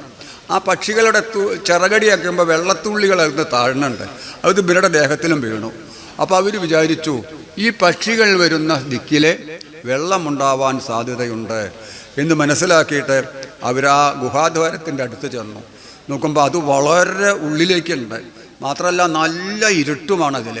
എങ്ങനെയാണ് അതിൻ്റെ ഉള്ളിലേക്ക് ഇറങ്ങാൻ പറയാൻ പറ്റില്ല. കുറച്ച് ആദ്യം ആ പകലിൻ്റെ വെളിച്ചമൊക്കെ അതിൻ്റെ കുറച്ച് സ്ഥലമുണ്ട്. ഉള്ളിലേക്ക് ചെല്ലും തോറും എല്ലാവരും ഇറങ്ങി. ഹനുമാൻ മുമ്പിൽ നടന്നു. ഹനുമാൻ്റെ ദേഹത്തിൽ പല വിധത്തിലുള്ള ആഭരണങ്ങളും രത്നങ്ങളും ഒക്കെ പതിച്ചിട്ടുണ്ട്. അതിൻ്റെയൊക്കെ പ്രകാശത്താൽ ഹനുമാൻ കുറേശ്ശെ അങ്ങനെ വെളിച്ചം കാണാറുണ്ട്. ഹനുമാൻ തൻ്റെ വാലങ്ങോട്ട് നീട്ടിക്കൊടുത്തു. നിങ്ങൾ ഓരോരുത്തരും ഇത് പിടിച്ചോളൂ, എന്നിട്ട് എൻ്റെ പിന്നാലെ അങ്ങോട്ട് വന്നോളൂ പറഞ്ഞു. അങ്ങനെ അവർ അനവധി ദൂരം നടന്ന് മനോഹരമായിട്ടുള്ള ഒരു ഭൂപ്രദേശത്ത് എത്തിച്ചേരുകയാണ് ചെയ്യുന്നത്. മുന്നിലമ്മാറതി ധന്യദേശസ്ഥലം സ്വർണമയം മനോമോഹനം കണ്ടവർ കണ്ണിനുമേറ്റമാനന്ദകരം പരം. വളരെ ധന്യമായിട്ടുള്ള ശ്രേഷ്ഠമായ മനോഹരമായിട്ടുള്ള ഒരു ദേശത്തേക്ക് കാണുമ്പോൾ തന്നെ എന്തോ ഒരു കുളിർമ കണ്ണിനുണ്ടാകുന്നു. അങ്ങനെ ഒരു ദേശത്തേക്ക് അവരെത്തിച്ചേർന്നു. വാപികളുണ്ടു മണിമയ വരിയായി. നല്ല തടാകങ്ങൾ, കുളങ്ങൾ, കിണറുകളൊക്കെ അവിടെയുണ്ട്. നല്ല തെളിഞ്ഞ ശുദ്ധജലം അവിടെ ഇങ്ങനെ അതിലൊക്കെ ധാരാളമുണ്ട്. ധാരാളം വൃക്ഷങ്ങൾ അവിടെ ഉണ്ട്. ആ വൃക്ഷങ്ങളിലൊക്കെ ധാരാളം ഫലങ്ങൾ, പഴങ്ങളൊക്കെ ഇങ്ങനെ പഴുത്ത് പാകമായിട്ട് നിൽക്കുന്നുണ്ട്. വൃക്ഷങ്ങളുണ്ട് കൽപ്പദ്രുമാതുല്യമായി. കൽപ്പദ്രുമം, കൽപ്പകവൃക്ഷത്തിന് തുല്യമായിട്ടുള്ള വൃക്ഷങ്ങളൊക്കെ അവിടെ, അതിശ്രേഷ്ഠമായ വൃക്ഷങ്ങളൊക്കെയാണ് അവിടെ നിൽക്കുന്നത്. അപ്പോൾ പീയൂഷ സാമ്യ മധുര ദ്രോണ സംയുക്ത, അമൃത സമാനമായി മധുരമുള്ള ഫലങ്ങളാണ് ഓരോ കായികനികളും ഉണ്ടത്. അപ്പോൾ അങ്ങനെ ഇരിക്കുന്ന ആ ദിവ്യസ്ഥലത്ത് അവരും എത്തിച്ചേർന്നപ്പോൾ മനുഷ്യവാസമൊന്നും അവിടെ കാണാനില്ല, ആരെയും കാണാനില്ല അവിടെ. അവർ വീണ്ടും ആ സ്ഥലത്തു കൂടെ നമ്മൾ വെള്ളമുണ്ട്, കൈകനികളുണ്ട്, അതുകൊണ്ട് ഇപ്പോൾ നമുക്ക് ഇഷ്ടം പോലെ എടുത്ത് ഭക്ഷിക്കാം. അതിൻ്റെ ഉടമസ്ഥൻ്റെ അനുവാദമില്ലാതെ സാധാരണ നമ്മൾ അങ്ങനെ ചെയ്യേണ്ടത്, നമ്മുടെ ആ മര്യാദ പാലിക്കണം. എവിടെ ചെന്നാലും ഉണ്ടെച്ചിട്ട് അതിനെ ആർത്തിയോടുകൂടി എടുക്കാനോ ശ്രമിക്കാനൊന്നും ശ്രമിക്കരുത്. അനുവാദപൂർവകമാണ് നമ്മളത് സ്വീകരിക്കേണ്ടത്. മാനുഷവർജിതം ദേവഗവേഹോപമം. മനുഷ്യവർജിതം വെച്ചാൽ മനുഷ്യന്മാരുടെ താമസം തന്നെ അവിടെ ഇല്ല. എന്തുകൊണ്ടും ദേവലോകത്തെ പോലെ സുന്ദരമായിട്ടുള്ളതാണ് ആ ഭൂപ്രദേശം. തത്ര ഗേഹി മണികാഞ്ചനാവിഷ്ടരെ ചിത്രാകൃതി പൂണ്ടു കണ്ടോരൊരുത്തിയേ. കുറേ ദൂരം അവരങ്ങനെ സഞ്ചരിച്ച് നോക്കുമ്പോൾ മനോഹരിയായിട്ടുള്ള ഒരു സ്ത്രീ അവിടെ ഒരു മണ്ഡപത്തിൽ ഇരുന്ന് ധ്യാനിക്കുന്നുണ്ട്. യോഗം ധരിച്ചു ജടാവൽക്കലം പൂണ്ടു യോഗിനി നിശ്ചലധ്യാന നിരതനായി പാവകജ്വല ആഭാകലർന്നതി പാവനയായ മഹാഭാഗയെ കണ്ടു. ആ സ്ത്രീയുടെ തേജസ് അഗ്നിയെപ്പോലെ ജ്വലിച്ചുകൊണ്ടിരിക്കണു പ്രകാശമാനത്താൽ. ആ യോഗിനി മാതാവ്, ഒരു യോഗിനി അമ്മ അവിടെ ഇരിക്കുന്നത് കണ്ടപ്പോൾ എല്ലാവരും ആ യോഗിനി അമ്മയുടെ അടുത്തേക്ക് ചെന്ന്, ആ ശാഖാമൃഗങ്ങൾ, ആ വാനരന്മാരൊക്കെ ചെന്ന് അവരെ നമസ്കരിച്ചു. അപ്പോൾ യോഗിനി താനവും അവരോട് ചൊല്ലിനാൻ. ആ യോഗിനി അമ്മ അവരോട് പറയാണ്, നിങ്ങളൊക്കെ ആരാണ്? നിങ്ങൾ എങ്ങനെയാണ് ഇവിടെ എത്തിയിട്ടുള്ളത്? എന്താണ് കാര്യങ്ങൾ? നിങ്ങളുടെ മുഖത്തൊക്കെ വിഷമമുണ്ടല്ലോ, നിങ്ങൾക്ക് ദാഹവും വിശപ്പും ഉണ്ടെന്നല്ലോ, നിങ്ങൾ എന്തോ അന്വേഷിച്ച് നടക്കുകയാണല്ലോ എന്നൊക്കെ എനിക്ക് കാണുമ്പോൾ തന്നെ നിങ്ങളെ തോന്നുന്നുണ്ടെന്ന് പറഞ്ഞു. അപ്പോൾ അവർ പറഞ്ഞു, ഞങ്ങൾ ശ്രീരാമദൂതന്മാരാണ്. ഭഗവാന്റെ കാര്യം സീതയെ അന്വേഷിച്ചു കൊണ്ടുവരുമ്പോൾ വഴി തെറ്റിയിടുതാ ഇവിടെ എത്തിച്ചേർന്നതാണ്. വിശപ്പും ദാഹമൊക്കെ ഉള്ളത് ശരിയാണെന്ന് പറഞ്ഞു. അപ്പോൾ നിങ്ങളൊരു കാര്യം ചെയ്യുന്ന, ധാരാളം ആദ്യം ഇഷ്ടം പോലെ വെള്ളം കുടിച്ച് ദാഹം തീർക്കുക, ഫലമൂലങ്ങളൊക്കെ ഭക്ഷിച്ച് വിശപ്പും തീർക്കുക. അപ്പോൾ വാനരന്മാർക്ക് സന്തോഷമായി. അവരൊക്കെ ചെന്ന് അവർക്ക് ഇഷ്ടം പോലെ അമൃതസമാനമായിട്ടുള്ള ജലത്തെ പാനം ചെയ്തു. പിന്നെ അവരെന്ത് ചെയ്യുന്നു? ആ ഫലമൂലങ്ങളും കായികനികളും ഒക്കെ ഭക്ഷിച്ച് നല്ല തൃപ്തിയായി അവരിതായി യോഗിനി മാതാവിൻ്റെ അടുത്തേക്ക് വന്നു. എന്നിട്ട് ആ യോഗിനി മാതാവിനെ അവർ നമസ്കരിക്കണു. അവരോട് ചോദിച്ചു, ഇനി അവിടുന്ന് ആരാണ്? യോഗിനിതാനോ മതു കേട്ടവരോട് വേഗേന മന്ദസ്മിതം പൂണ്ടു ചൊല്ലിനാൻ.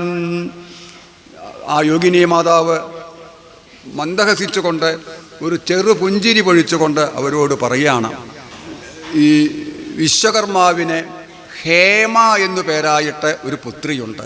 അതാ പറയണത്, വിശ്വവിമോഹനാരൂപിണിയാകിയ വിശ്വകർമാത്മജാ ഹേമ മനോഹരി. വിശ്വകർമാവിനെ നമ്മൾ നേരത്തെ പറഞ്ഞല്ലോ, ദേവന്മാരുടെ ശില്പി. അദ്ദേഹത്തിന് ഹേമ എന്ന് പറഞ്ഞ ഒരു മകളുണ്ട്. ആ മകള് സുന്ദരിയാണ്. നൃത്തഭേദം കൊണ്ട് സന്തുഷ്ടനാക്കിനാൻ ദുഗ്ധേന്ദുശേഖരൻ തന്നെ യദൂമൂലം. അവൾ നൃത്തം ചെയ്യുന്നതിൽ വളരെ തൽപരയാണ്. ഏത് വിധത്തിലുള്ള നൃത്തവും ഭരതനാട്യവും ഏത് വേണോ അതൊക്കെ അവൾക്കറിയാം. അപ്പം ആ നൃത്തം ചെയ്തിട്ട് അവളുടെ നൃത്തത്തിൻ്റെ ഫലമായിട്ട് ഭഗവാൻ മഹാദേവൻ അവളിൽ സന്തുഷ്ടനായി. അപ്പം ഭഗവാനാണ് ഏറ്റവും നടരാജരാജൻ. നൃത്തം ചെയ്യുന്നതിൽ വെച്ച് ഏറ്റവും സമർത്ഥനാരാണ്? ഭഗവാൻ മഹാദേവനാണ്. ഭഗവാൻ നടരാജരാജൻ എന്നാണ് പറയുക. നടരാജൻ എന്ന് വെച്ചാൽ തന്നെ നടനം ചെയ്യുന്നതിൽ രാജാവ്. അവരുടെയും രാജാവാണ് ആര്?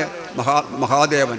മഹാദേവനോളം നൃത്തപ്രിയനായിട്ട് താണ്ഡവ നൃത്തം, മഹാദേവൻ്റെയൊക്കെ താണ്ഡവ നൃത്തം വളരെ പ്രസിദ്ധമായിട്ടുള്ളതാണ്. അപ്പം തൻ്റെ ആ നൃത്തഭേദം കൊണ്ട് തന്നെ അങ്ങോട്ട് സന്തുഷ്ടയാക്കിയിട്ടുണ്ട് ആര്? ഈ മഹാദേവൻ ഹേമയുടെ നൃത്തം കണ്ടിട്ട്. അവളോട് പറഞ്ഞു, നിനക്ക് താമസിക്കാൻ ഞാനൊരു ദിവ്യമായിട്ടുള്ള സ്ഥലം കൽപ്പിച്ചു തരാം. ദിവ്യപുരമിതം നൽകിനാം ഈശ്വരൻ. അപ്പം ഈ നിങ്ങൾ വന്ന് ഞാൻ താമസിക്കുന്ന ഈ സ്ഥലമുണ്ടല്ലോ, മഹാദേവൻ എനിക്ക് അനുഗ്രഹിച്ചു തന്നതാണ് എൻ്റെ നൃത്തം കണ്ടിട്ട്. ദിവ്യസംവത്സര, എത്ര കൊല്ലങ്ങളായിട്ടറിയോ? അനവധി കൊല്ലങ്ങൾക്ക് മുമ്പെയാണ് ഈ സംഭവങ്ങളൊക്കെ നടന്നിട്ടുള്ളത്. അതുകൊണ്ട് ഞങ്ങൾ ഇനിയിപ്പോൾ ആ ഹേമ പറയാണ്, അതായത് സ്വയം ആ യോഗിനി മാതാവ് പറയാണ്, ഞാൻ ആ ഹേമയുടെ സഖിയാണ്, അതായത് സുഹൃത്താണ്. അതുകൊണ്ട് ഞങ്ങളവിടെ വളരെ ഉത്സവമായിട്ട് എൻ്റെ സഖിയോട് കൂടിയിട്ട് ഞാനങ്ങനെ വസിച്ചു കൊണ്ടിരിക്കുകയാണ്. ഗന്ധർവപുത്രി സദാ വിഷ്ണു തൽപരാ സന്തതം മോക്ഷമപേക്ഷിച്ച് ഈ ഗന്ധർവപുത്രിയായിട്ടുള്ള ആ ഹേമ സദാസമയവും ഭഗവാനെ സേവിച്ചുകൊണ്ട് വിഷ്ണുതൽപരയാണ്. നാരായണ നാരായണ എന്നപേക്ഷിച്ച് ആ മോക്ഷം മാത്രം കാംക്ഷിക്കുന്നവളാണ്. അവളങ്ങനെ ബ്രഹ്മലോകത്തേക്ക് പോയി. അവൾ പോകുമ്പോൾ എന്നോട് പറഞ്ഞിട്ടുണ്ട്, നീ ഇവിടെ തന്നെ താമസിച്ചോളൂ, യാതൊരു വിഷമവും നിനക്കുണ്ടാവില്ല. നീ എന്തു ചെയ്യണം? ത്രേതായുഗത്തിൽ ഭഗവാൻ ശ്രീഹരി മഹാവിഷ്ണു നാരായണസ്വാമി രാവണാദികളായ ദുഷ്ടന്മാരെ സംഹരിക്കുവാൻ മനുഷ്യനായിട്ട് ജനിക്കും. ആ ഭഗവാന്റെ ദൂതന്മാരെ ഇവിടെ നീ താമസിക്കുന്ന ഈ സങ്കേതത്തിൽ വരും. അവരെ നീ സൽക്കരിക്കുക, അവരെ തൃപ്തിപ്പെടുത്തുക. അതൊക്കെ കഴിഞ്ഞിട്ടുണ്ടെങ്കിൽ നീ എന്തു ചെയ്യണം? ആ ഭഗവാനെ ചെന്ന് നമസ്കരിക്കണം എന്നൊക്കെ പറഞ്ഞിട്ടുണ്ട് എന്നോട്. അപ്പോൾ അന്ന് എൻ്റെ സ്നേഹിത പറഞ്ഞിട്ടുള്ള കാര്യങ്ങളിപ്പോൾ സഫലമായിരിക്കുകയാണ്. അതുകൊണ്ട് നിങ്ങൾ ശ്രീരാമദൂതന്മാരാണ് എന്നറിഞ്ഞതിൽ എനിക്ക് വളരെയധികം സന്തോഷമുണ്ട്. നിങ്ങൾക്ക് നിങ്ങളുടെ കാര്യം സാധിക്കും, യാതൊരു സംശയവുമില്ല. മുക്തിപദം യോഗിഗമ്യം സനാതനം. പിന്നെ അവൾ എന്തു ചെയ്യണോ? ഈ ശ്രീരാമൻ എന്നത് സാക്ഷാൽ നാരായണനാണ് എന്നുള്ള കാര്യം ഞാൻ മുമ്പ് തന്നെ പലരും പറഞ്ഞിട്ടും എൻ്റെ യോഗദൃഷ്ടി കൊണ്ട് ഞാൻ മനസ്സിലാക്കി കഴിഞ്ഞിട്ടുണ്ട്. അതുകൊണ്ട് ഞാനിനി ആ ഭഗവാനെ കാണാനായിക്കൊണ്ട് ഭഗവാന്റെ സമീപത്തേക്ക് പോകുകയാണ് എന്ന് പറഞ്ഞു. അപ്പോൾ അവർ പറഞ്ഞു, ഞങ്ങളിപ്പോൾ ഇങ്ങനെ ഇനിയിപ്പോൾ ഞങ്ങളുടെ മറ്റേ ശരിക്കുള്ള വഴിയിലേക്ക് എത്തുക, നിങ്ങൾ ഒട്ടും ഭയപ്പെടണ്ട, നിങ്ങളെല്ലാവരും അങ്ങോട്ട് കണ്ണു ചിമ്പിക്കോളൂ പറഞ്ഞു. എല്ലാവരും അങ്ങോട്ട് കണ്ണു ചിമ്പിയപ്പോൾ പെട്ടെന്ന് കണ്ണു മിഴിച്ചപ്പോൾ അവർ എത്തിയത് എവിടെയാണ്? അവരുടെ ശരിക്കുള്ള വഴിയിലെത്തി. അവർ പിന്നെ അന്വേഷിച്ച് അങ്ങനെ നടക്കാൻ തുടങ്ങി. യോഗിനി മാതാവ്, ഈ സ്വയംപ്രഭ എന്ന യോഗിനി മാതാവ് പിന്നീട് എന്തു ചെയ്യണോ? അവരതാ ശ്രീരാമചന്ദ്രസ്വാമിയുടെ സമീപത്തേക്ക് പോകണു. എന്നിട്ട് ആ ചിത്രം വിചിത്രം വിചിത്രമെന്നോർത്തവർ പദ്ധതിയോടെ നടന്നു തുടങ്ങിനാൻ. യോഗിനിയും ഗുഹാവാസമുപേക്ഷിച്ച് യോഗേശ സന്നിധി പുക്കാളതിദ്രുതം. ആ യോഗേശൻ ആരാണ്? യോഗം കൊണ്ടൊക്കെ പ്രാപിക്കേണ്ടത്, അഷ്ടാംഗ യോഗങ്ങളെ കൊണ്ടൊക്കെ പ്രാപിക്കേണ്ടത് ആരെയാണ്? ഭഗവാനെയാണ്. അപ്പോൾ എല്ലാ യോഗത്തിൻ്റെയും മിഷനായിട്ടുള്ള ശ്രീരാമനെ അങ്ങോട്ട് സേവിച്ചു. അവിടെ സുഗ്രീവനോടും ലക്ഷ്മണനോടുമൊക്കെ ഇരുന്നു കൊണ്ട് ഇരിക്കുന്ന ഭഗവാന്റെ പാദങ്ങളിൽ വീണ് ഭഗവാന്റെ അപാരങ്ങളായിട്ടുള്ള മഹിമകളെക്കുറിച്ച് അങ്ങോട്ട് സ്തുതിക്കുകയാണ് സ്വയംപ്രഭ ചെയ്യുന്നത്. സ്വയംപ്രഭയുടെ സ്തുതി എന്താണ്? സ്വയംപ്രഭയുടെ സ്തുതി വളരെ വിശേഷപ്പെട്ടതാണ്. രാമായണത്തിലെ ഓരോ വരികളും വിസ്തരിച്ച് പറയേണ്ടതാണ്. പക്ഷേ നമുക്ക് സമ്പാദ്യവാക്യം വരെയുള്ള കാര്യങ്ങൾ പറയാനുള്ളതുകൊണ്ട് വളരെ വിസ്തരിക്കണില്ല. കാര്യം മാത്രം പറഞ്ഞ് നമുക്കങ്ങോട്ട് മുന്നോട്ട് നീങ്ങാം. എന്താണ് പറയണത്? വാസുദേവ പ്രഭോ രാമദയാനിധി, കാൺമതിനായി കൊണ്ടുവന്നിവിടെ ഞാൻ അങ്ങയെ കാണുക എന്നുള്ള ഒറ്റ ഉദ്ദേശത്തോടു കൂടിയിട്ടാണ് ഞാനിപ്പോൾ ഇവിടെ വന്നിട്ടുള്ളത്. എന്താണ് ഭഗവാന്റെ വിശേഷത? ഭഗവാനെ ചില പേരുകൾ പറയുന്നുണ്ട്. വാസുദേവൻ, പ്രഭു, ദേവൻ എന്നൊക്കെയാണ് പറയണത്. അപ്പം ഈ രാമൻ എന്നൊക്കെയാണ് ഭഗവാന്റെ വിശേഷണങ്ങളും പദങ്ങളൊക്കെ ആയിട്ട് പറയണത്. അപ്പോൾ എന്താ ഈ വാസുദേവൻ എന്ന് വെച്ചാൽ? നമ്മളിപ്പോൾ വാസുദേവൻ എന്ന് പറയുന്നുണ്ട്. വസുദേവരുടെ പുത്രനായിട്ട് ഭഗവാൻ അവതരിക്കുന്നുണ്ടായിട്ടുണ്ട്, ശ്രീകൃഷ്ണനായിട്ട്. അതുകൊണ്ട് ഭഗവാനെ വാസുദേവൻ എന്ന് പറയണു. പക്ഷെ അതിനു മുമ്പും ഭഗവാനെ എന്തെന്നാ പറയുക? വാസുദേവൻ എന്നാണ് പറയുക. മഹാഭാരതം എടുക്കുമ്പോൾ നമുക്ക് കാണുക വാസുദേവകൃഷ്ണൻ എന്നാണ് ഭഗവാന്റെ മുഴുവൻ നാമധേയവും. ജാനകീ ജീവനസ്മരണം ജയ ജയ രാമ രാമ. സ്വയംപ്രഭ ഭഗവാന്റെ അപാരങ്ങളായിട്ടുള്ള മഹാത്മ്യത്തെക്കുറിച്ച് സ്തുതിക്കുകയാണ്. എന്താണ് വാസുദേവൻ എന്നുള്ള ശബ്ദത്തെക്കുറിച്ചാണ് നമ്മൾ പറയേണ്ടത്. വാസുദേവ എന്നാണ് ആദ്യം പറയുന്നത്. എന്താ വാസുദേവൻ എന്ന് വെച്ചാൽ? വസുദേവരുടെ പുത്രനായിട്ടുള്ള ഇത് വാസുദേവൻ എന്ന് കിട്ടി. അപ്പം മഹാഭാരതത്തിൽ ശ്രീകൃഷ്ണനെ പറയുന്നത് എങ്ങനെയാണ്? വാസുദേവകൃഷ്ണൻ. മുഴുവൻ പേരും എന്താണ്? ശ്രീകൃഷ്ണൻ്റെ വാസുദേവകൃഷ്ണൻ എന്നാണ്. അപ്പോൾ നമ്മൾ കൃഷ്ണൻ കൃഷ്ണൻ എന്ന് പറയുള്ളൂ. ഓരോരുത്തർക്കും നമ്മൾ പേരിട്ടാലും ആ പേരല്ലല്ലോ പറയുക. അതിൻ്റെ ആദ്യ അവസാനമുള്ള ചെറിയൊരു ഭാഗമല്ലേ പറയാറുള്ളൂ. അതേപോലെയാണ്. എന്താ ഈ വാസയതി ഭൂതാനി അസ്മിൻ ഇതി വാസു. സർവജീവജാലങ്ങളും ഏതൊന്നിലാണോ വസിക്കുന്നത് അതിനെയാണ് വാസു എന്ന് പറയുക. അതുമാതിരി ഭഗവാൻ സർവജീവജാലങ്ങളിലും വസിക്കുന്നുണ്ട്. സർവജീവജാലങ്ങളിലും ഭഗവാൻ വസിക്കുകയും അതേപോലെ സർവജീവജാലങ്ങളും ഭഗവാനിൽ വസിക്കുകയുമാണ് ചെയ്യുന്നത്. ഈശ്വര സർവഭൂതാനാം ഹൃദയേശേർജുന തിഷ്ഠതി. ഭഗവത്ഗീതയിൽ ഭഗവാൻ ഈ കാര്യമൊക്കെ അർജുനനോട് വ്യക്തമായിട്ട് പറഞ്ഞു കൊടുക്കുന്നുണ്ട്. അർജുന, എല്ലാവരുടെയും ഹൃദയത്തിൽ അന്തര്യാമി സ്വരൂപേണ വർത്തിക്കുന്നത് എന്താണ്? ഞാൻ തന്നെയാണ്. സർവസ്യജാഹം ഹൃദി സന്നിവിഷ്ടോ, എല്ലാവരുടെ ഹൃദയത്തിലും ഞാൻ വസിക്കുന്നുണ്ട്. അപ്പം അങ്ങനെയുള്ള പിന്നെ ദേവൻ എന്നുള്ള ശബ്ദത്തിന് എന്താണ് അർത്ഥം? വാസു എന്നുള്ളതിൻ്റെ അർത്ഥം നമ്മൾ പറഞ്ഞു. ദേവൻ എന്നുള്ള ശബ്ദത്തിനുമുണ്ട്. എല്ലാ ശബ്ദങ്ങളും ഉണ്ടാവുന്നത് എവിടെ നിന്നാണ് അറിയോ? ധാതുവിൽ നിന്നാണ്. സർവേ ശബ്ദാ ധാതുജമാഹു. ഇപ്പോൾ രാമൻ എന്നുള്ള ശബ്ദം രമ് എന്നുള്ള ധാതുവിൽ നിന്നാണ്. ഇനി കൃഷ്ണശബ്ദം നാരായണീയൊക്കെ വായിക്കുമ്പോൾ നിങ്ങൾ വായിച്ചിട്ടുണ്ടാവും. കൃഷിതാതുണകാരാഭ്യാം സത്താനന്ദാത്മതാം കിലാഭിഭവൽ. കൃഷ്ണശബ്ദത്തിൻ്റെ അർത്ഥം അതിൻ്റെ ധാതു നകാരമൊക്കെ പറഞ്ഞുകൊണ്ട് അവിടെ ഭട്ടതിരിപ്പാട് സമർത്ഥിക്കുന്നുണ്ട് ഒരു ശ്ലോകത്തിൽ കൂടെ. അതേപോലെ ഈ ദേവൻ എന്ന ശബ്ദം വ്യാകരണത്തിൻ്റെ കർത്താവ് പാണിനി മഹർഷിയാണ്. ആ പാണിനി മഹർഷി ഭഗവാൻ മഹാദേവൻ്റെ അനുഗ്രഹപ്രകാരമാണ് വ്യാകരണശാസ്ത്രം ഉണ്ടായത്. വേദത്തിന് 6 അംഗങ്ങളാണുള്ളത്. അതിനെ വേദാംഗങ്ങൾ എന്നാണ് പറയുക. ഛന്ദസ്, നിരുക്തം, കൽപ്പം, ശിക്ഷ, വ്യാകരണം, ജ്യോതിഷം. ഇതാണ് 6 അംഗങ്ങൾ. അതിലെ ഒരു അംഗമാണ് വ്യാകരണം. ജ്യോതിഷമയനം ചക്ഷു മുഖം വ്യാകരണസ്പൃതം എന്നാണ്. നമുക്ക് മുഖം എത്രത്തോളം പ്രധാനമായിട്ടുണ്ടോ അതേപോലെയാണ് ഈ വ്യാകരണ ശാസ്ത്രം തന്നെ. അപ്പോൾ ആ വ്യാകരണം ഭഗവാൻ മഹാദേവൻ നൃത്തം ചെയ്യുന്ന അവസരത്തിൽ എന്തുണ്ടായി?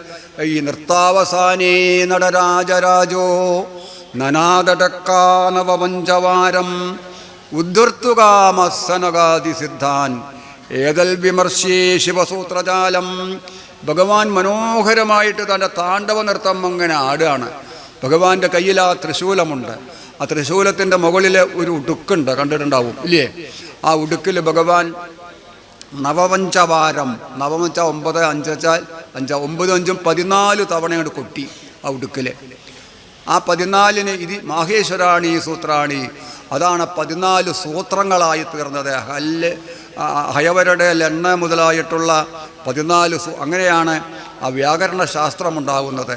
അതിനെയാണ് പാണിനി മഹർഷി 4000 സൂത്രങ്ങളിലായി വ്യാഖ്യാനിച്ച് അഷ്ടാധ്യായി എന്ന വ്യാകരണ ഗ്രന്ഥം എഴുതുന്നത്. അപ്പോൾ അതിൽ അഷ്ടാധ്യായിയിലെ ഈ ധാതുക്കളെക്കുറിച്ച് പറയുന്ന അവസരത്തിൽ ദിവുധാതുവിൻ്റെ അർത്ഥം പറയുന്നുണ്ട്. ദിവുധാതുവിന് അനവധി അർത്ഥങ്ങളാണ്. ക്രീഡ, വിജഗീഷ, കാന്തി, മതി, സ്തുതി, ഇങ്ങനെ നാനാർത്ഥങ്ങളാണ്. എന്നുവെച്ചാൽ പ്രകാശിക്കുക, സ്വയം പ്രകാശിക്കുക, മറ്റുള്ള ആളുകൾക്ക് പ്രകാശത്തെ കൊടുക്കുക. അങ്ങനെയുള്ള ആളാണ് ദേവൻ. ദേവൻ്റെ സ്വഭാവം എന്താണ്? സ്വയം പ്രകാശിക്കുകയും ചെയ്യും, മറ്റുള്ള ആളുകളെ ലോകം മുഴുവൻ തന്നെ പ്രകാശമാനമാക്കി തീർക്കുകയും ചെയ്യും. ഉപനിഷത്തൊക്കെ എന്താ പറയണത്? തസ്യഭാസാ സർവമിതം വിഭാതി. ആ ശോഭയാലാണ്, ആ പ്രകാശത്താലാണ് എല്ലാവരും പ്രകാശിക്കുന്നത്. സൂര്യന് ശോഭ കിട്ടുന്നത് എങ്ങനെയാണ്? ഈ ഭഗവാന്റെ ആ തേജസ് വന്നതിൻ്റെ ശേഷമാണ് സൂര്യൻ പ്രകാശിക്കുന്നത്.